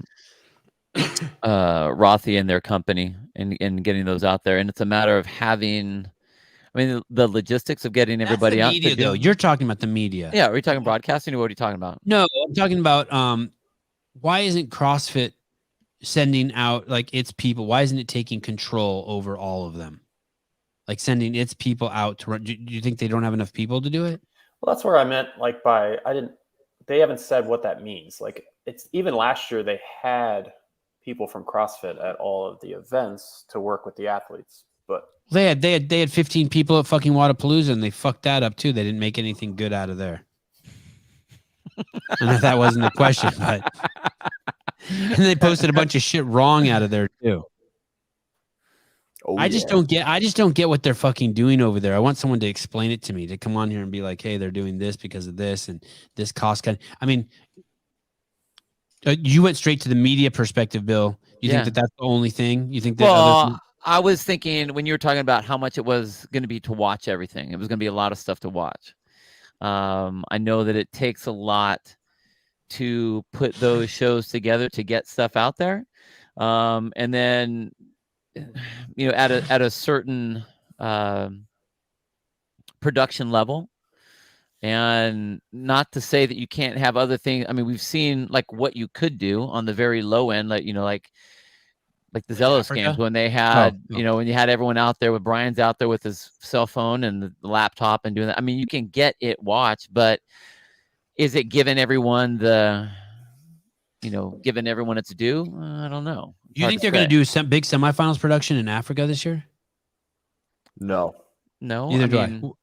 I guess Asia wasn't bad last year. They just didn't have a commentator. They just needed a commentator. The camera work was amazing. They just had no one telling us what the fuck was going on. You got to speak some English. I'll do it. Hey, they totally dropped the ball on that. Do you remember what I'm talking about, Bill? They totally dropped the ball on that. They could have had someone from the States commentate it. They spent all that fucking money to have those cameras there and filming it, and then they had no one commentating it. I remember. Yeah, that was bizarre. I mean, I like the way that they used to do. I mean, I always say that. I like the way they used to do the old regional setup where everything got covered. You know, all of it was. Mark Fuentes, you can never say enough nice things about the sign. It was the live morning call listeners that surprised me with that on my birthday. I'm pretty pumped. It's epic. I like the colors a lot. I think if they just did the amount that, well, you guys did a great job on Zealous games, so I don't want to make it sound like you didn't. But like the amount that Sousa did at Wadapalooza, or like the amount like that, like just a couple cameras on gimbals, and you got a pretty good looking show. Like Africa, I think, and Asia. Well, I don't remember Asia's. Africa, I remember it was like literally just somebody's phone on Instagram Live. So it's not saying you need Hamilton Road on every single thing. No, but I don't. I don't think Asia was unwatchable. It just we needed someone to know. But Africa and South America, I think, were a little unwatchable. CrossFit will provide logistical support. Those events are much larger in scale than the other semifinals. Well, with 60 athletes. The other thing that comes up is Africa, at least it came up last year. They don't have a Rogue sponsorship. So they I believe even this year's event is sponsored by another equipment provider. No. So that what does come up there is they can't actually get Rogue equipment. So you do have to look at that for how they're going to program these events. And if they do try to make them comparable, is if they're going to do a Echo bike at some events and a non-Echo bike at Africa, or go down the list of Rogue equipment. I know, Em. Hey, all the semifinals are supposed to have the same events, right? This year? They are. Yeah. So that's what I'm saying. They got around it last year by just saying like, well, we can have swimming at our event, which is what Africa did. Four next. I do think that they should make an exception if they can't get they shouldn't limit the programming if for some reason they can't get something out to Africa. So I mean, if they can't get enough, they shouldn't. That could be changing, but I believe it's I know. equipment. I heard that they're supposed to all be the same events too, but the rest of the fucking semifinals shouldn't be held hostage because you can't get fucking barbells that spin to the fucking the continent below Europe. I think it's literally just like Echo bikes and. Oh, when's the last time you've been to Africa? I was. They got problems there. I was in Africa in September. So. Oh, all right. Well, fine. Then you know better than me. I take that back. What are those things you carry on your shoulders and you walk with them? A sandbag? What? Yoke. No, it goes all the way to the ground. A yoke. A worm? What are you talking about? Big, fat, strong guys carry them. What are those things? A yoke? A yoke. Like they're not going to have yokes in Africa. They got one yoke. In Africa. In Africa. You know Africa is not a country, right? Oh, no shit. Then they got two. The thing that could be logistically tough for them too is currently they do what's called load shedding, which means in South Africa, which means they turn the lights off for hours on end. Dude, multiple times a day. Right. Yeah, but you're working out during the day. Who cares? That's at my house when I'm load shedding. We turn off the lights too. We fight in the shade. Yeah. Ooh, work out in the shade. Patrick Clark, CrossFit is absorbing costs for those events. Hey, they do that shit in California too, Halpin. Don't act like Africa's a bad place. CrossFit is absorbing costs for those events, which is too much for a regular event organizer to assume. Yeah, this is Patrick. I need numbers and to even believe that. I don't like. What are they going to do? You. I just paid $50 to place in the top 2,000 quarterfinals. They have money to support live coverage. They sure do. I don't know. Do you remember when there used to be 17 regionals? Yep, Yeah. Yeah. What was crazy was at the old HQ when they were piping all the lives in, and like Sean and Rory and those guys would be sleeping on the floor to try to get up at night when they would have like the stuff being pumped in from like Europe or whatever, because they'd be basically running like 24/7 for the whole weekend. It was nuts. I'm going to tell you guys a story here. This has nothing to do with anything. Cool. Love this room that fucking Bill Grunler was just telling you about was fucking insane. They built this room that cost hundreds of thousands, $1 million. Who the fuck knows? And it was right across from Greg's office. And it was in the top floor of HQ. And it was a massive room, and it looked like fucking mini Cape Canaveral. Totally. There were rows of desks with monitors everywhere and headsets, and it's straight. You couldn't even fucking believe this room. Monitors everywhere. And when we would do the regionals, as Bill would say, the shit got pumped into this room at HQ in Santa Cruz and then went out to the rest of the world, to the ESPNs, to the CBSs, to the Facebooks, to wherever we wanted. It was so fucking expensive and high tech. It was dope. Yeah, it was like that. Yes, it was fucking like that. It was nuts. But it was cooler than that. Our monitors were cooler. And it was a little more like like there was some mom and pop like some shit was duct taped together, right? But it was like this. But there was some shit that was a little wonky. But there were timers and like on the air red signs and just shit everywhere. And it was if you walked in there, it was stressful as fuck. That dude, Rothy and Joe Novello, what a stud. Even calm old man Joe would even get a little intense in there. It was It was, and the timing between like one regional event having to pass it back to HQ. Then they'd be doing a roundup, wrap up, whatever, and to get kicked out to the east because of all the time zones were different. So they had to be the glue between all the different ones that were happening. Yes, it was nuts. Sick. There was a guy there running it who was a stud, Joe Novella. Yeah. Anyway, and I can't even believe there was a guy of his capability in Santa Cruz because we live in a complete like where you just do jiu-jitsu and surf and smoke weed. That's like the highest capability of people in my town. Anyway, so this guy, so they hired a new CEO in 2018, and he immediately hired a crew to disassemble that fucking room and to tear it down so that we could never do that again. That there was no need to tear it down. We could have waited, we could have postponed it, but they were so against fucking media and ever doing media again to make a statement. They tore that shit down, and they were selling monitors that we had in there, these crazy fancy monitors that might have been $5,000 a piece for like $50. It was I want one. It was absolutely batshit crazy what they did in there. That CEO just one fucking D-bag. Do you remember when they tore that room down, Bill, or hearing about it? Yeah, it was terrible. Terrible. I mean, all. Well, at the same time, they turned that broadcast room into the old people workout room. Yes, with the yellow couch. Yes, where they would. Yes. Hey, that we could have. Gray Ghost, $20 to have Bill on more often. Oh shit, I keep get 20 shows Gray. off of Bill for that much. Thanks, man. It's on 20 more shows with Bill.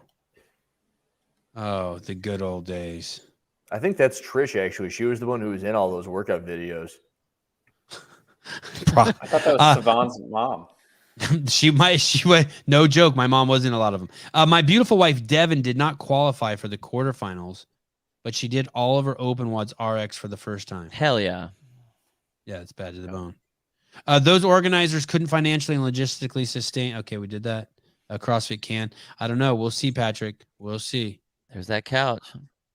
That looks like this. That looks like the stage of like Married with Children. It really does. Hey, what? When was this? Oh shit! This is holy shit. Zach Tellender post on fucking Trish's account. Trish the Dish. Trish is a fucking fitness icon. What is going on? That is not Ron. That's the guy that owns the building that HQ's in. That guy's rich as fuck. So Trish is married. Hey, so Trish is rich as fuck. I want to tell you something about this guy right here, which is kind of fascinating. This guy owns HQ and all the buildings in the area. He's rich as fuck, and he's always driving around there in his pickup truck, and he works his ass off. Like he's carrying ladders around and all this stuff. Multi-millionaire many times over. Holding some pretty big jugs. And so he, Greg got him to start doing CrossFit. And he had a bucket list, and on his bucket list was to take his grandkids to Europe, and he had crossed it off his bucket list because he was having trouble going up and downstairs. And he did this fucking old fat person program that we had downstairs in the gym with like 50 people in it. My mom was in it. My mom was almost too fit for it. They actually told her she was too fit, but she insisted on going. My mom was like 75. And it was just old and fat people for free could work out down there. And this dude did it. And he put it back on his bucket list and took his kids to fucking Europe, his grandkids, for a month. That's dope. That's rad. And now he's back and he's older and he's still rich. And I got fired. The end. The end. Story time over. It was. Hey, Greg would call it that basically. The old fat fuck person program. Basically. I mean, I'm paraphrasing a little bit, but not much. I think I have all the words, just maybe not the right order. Yeah, Wes Pyatt was down there crushing it. Yeah, Wes Pyatt, Michelle Moots, Hollis Malloy, Jenny Lau, Rory played a huge role in it. Fucking that program was crazy. That was amazing.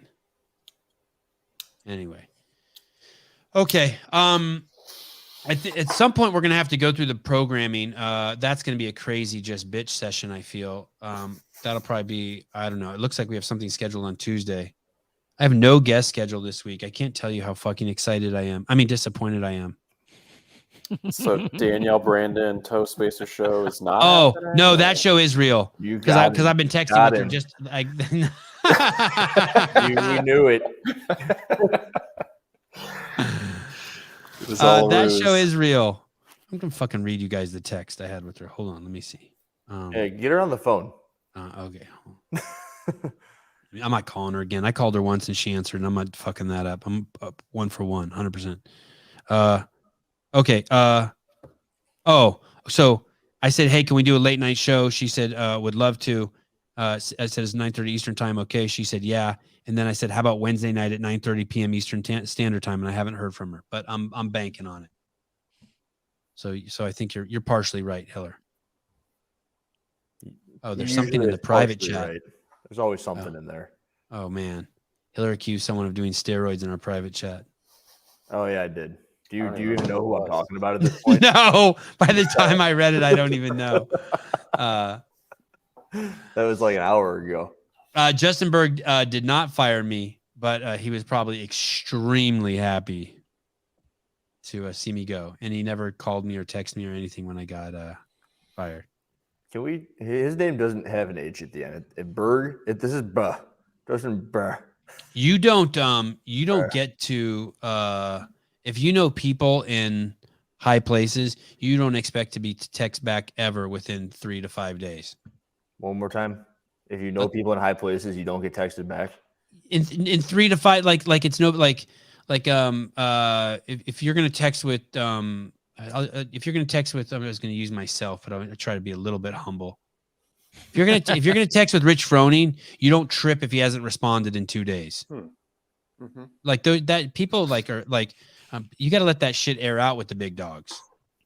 Let that shit, people don't answer texts who are busy. Like we leave them unread. Especially if we like you. You have a phone still? I have a phone still. I shouldn't. I should. Here, hold my phone, assistant. Gives it to Avi. He's been waiting. Bill, thanks for coming on. Haplin. My pleasure, man. Halpin. Son of a bitch. Halpin. Thanks for coming on. Hiller. Yo. Thank you. I gave you guys a chance to call. Oh no. The ladies are in the chat. They're still looking for sperm, it looks like. So dude, last night's show is crazy, Bill. Hey, that continued this morning. Dude, Bill, would you give sperm? Would you donate sperm? To who? Just to anyone? Oh, wait a minute. Just out into the world? Yeah. I don't know. I don't think about that. For $600? Yeah, I'm worth more than that. I know. It seems a little weird, right? To give your sperm for $600. What if these two lesbian girls wanted a baby and they wanted you to bone one of them, and then you could also play a role in the kid's life? Nope. How did it go from maybe for $600 but not? No, I said I didn't know if I would have anyone pay for my sperm, and you said $600. I said, nah, I'm worth more than that. You said, yeah, you can bone one of these lesbians, and then you can be a part of that kid's life. And I'm like, no, I'm good. Oh, okay. So you don't. I already have 2 crazy exes, dude. Oh, okay. So it has nothing to do with the 2 lesbians. Okay. Nah, I got a cool girlfriend. I'm good where I am. I don't need to be doing that. No, I'm good with where. Good answer. I'll ask you off the air. I didn't know you had a girlfriend. Caller, hi. Hi, Chevy. What's up? Just chilling. Just living the dream here with Bill and Mike Halpin and Mr. Hiller, and 1,000 of my closest friends. Oh, nice. A couple things. So, one, I have unvaxxed sperm. Oh, thank you. And then okay. 2, I do. And then 2, what are the chances we're going to see? Because this whole time I've been kind of wondering and pretty much expecting how many people are going to get docked on that crossover event for counting their very first jump as a rep. I'm sorry. Are you using your, what's that thing when you have a hole? Are you using your trach vibrator? Like, did you have do you have a hole in your throat? What the fuck's going on? How come I can't hear you? Wow. Well, I've been yelling all day. Sorry. What? I've been yelling all day. Been doing what all day? Yelling. He wants to know if Kate Gordon's going to make it to the semifinals. How the hell did you figure that out? I didn't. I made it up. It's in the Hello, caller? I followed his question. I'm still here. Okay. There you go. Ask your question one more time. Sorry. So the question is, how many?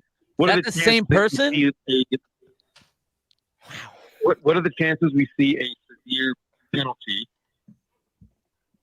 given? Sorry, you threw me off. What are the chances we see a severe penalty given on athletes for count?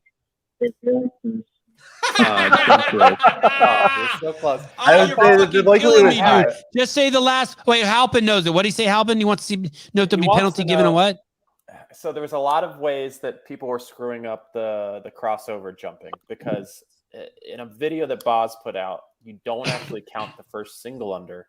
You count the first crossover, and then you count every cross and uncross. Okay, right, So right.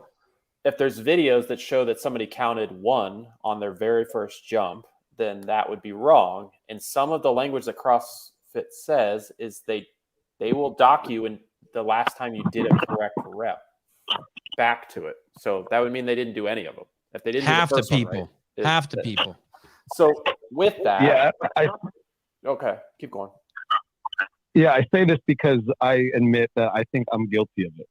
Oh wow, look at this guy. What's your name, sir?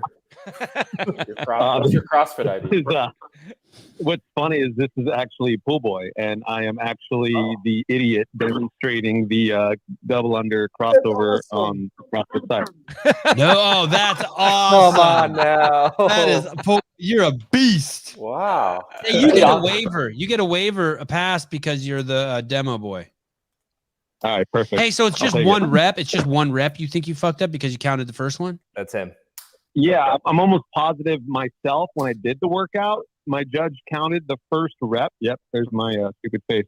Counted the first rep, and then when I counted and judged like my fellow athletes, I'm almost positive I counted the first rep every time. Yeah, is your video up? We'll review your shit right here live if you want. Where's your video? We got the best counter in the biz. No, I'm not actually in the video. I'm just the idiot in the photo. Yeah. No, but I mean, when you did the workout, did you film your workout? Yeah, I did. Where can we find it? Where can we go judge you? Is it on YouTube? No, it's not on YouTube. So you fucking monkeys can't see it. Smart man right there. That's a smart guy. Totally. All right. Thank you for calling, Pool Boy. It's great. It's an honor to have you call on the show, dude. You're an awesome Yeah, thank dude. you. Yep. Shout out to Kelly Clark, Natalie Jennings, Santa Cruz natives. Let's go. Yeah, what do you think? You think Kelly Clark's going to do it? Oh man, I was so brokenhearted for her last year. I actually did so I'm from the Bay Area also. I'm like in San Jose. Okay. So I actually did the last chance quarterfinal workouts with her last year. So that was a good time. But yeah, she's I know she's more motivated than ever, especially since Lance has pretty much given her the, hey, this is your last year. Yeah. Holy shit. Look at you, dude. You are a savage. You have an OnlyFans? You want to sell your sperm too? Jeez, oh man. Sevan's asking for everybody. Yeah, he said he has on vex. He definitely has an OnlyFans. Holy shit. Bingo. Maggie, hit him up. Just click the tree link, man, and you'll find it there. All right. Thanks for calling, dude. Calling again, please. We're about to get blocked on. I will. Appreciate you guys. Bye. I see Ice Age Meals, RPM. Yeah, hey, Airwave, that dude. OnlyFans. That dude, Kelly Clark, CrossFit athlete.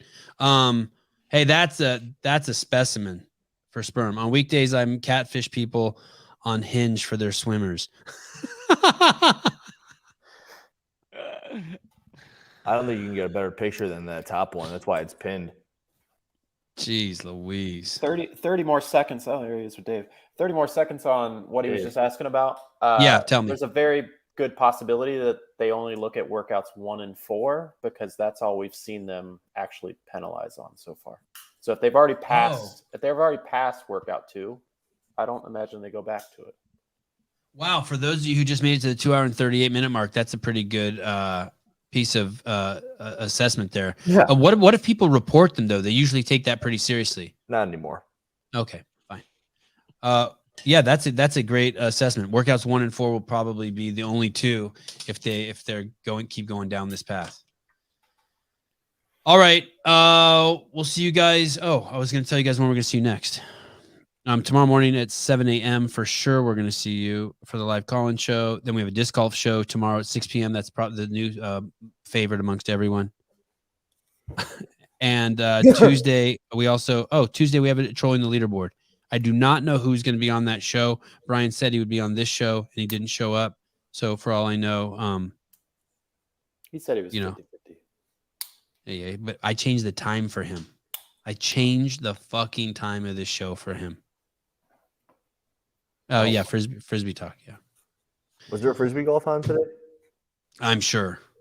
Are you trying to figure out where Brian is? No, I was curious.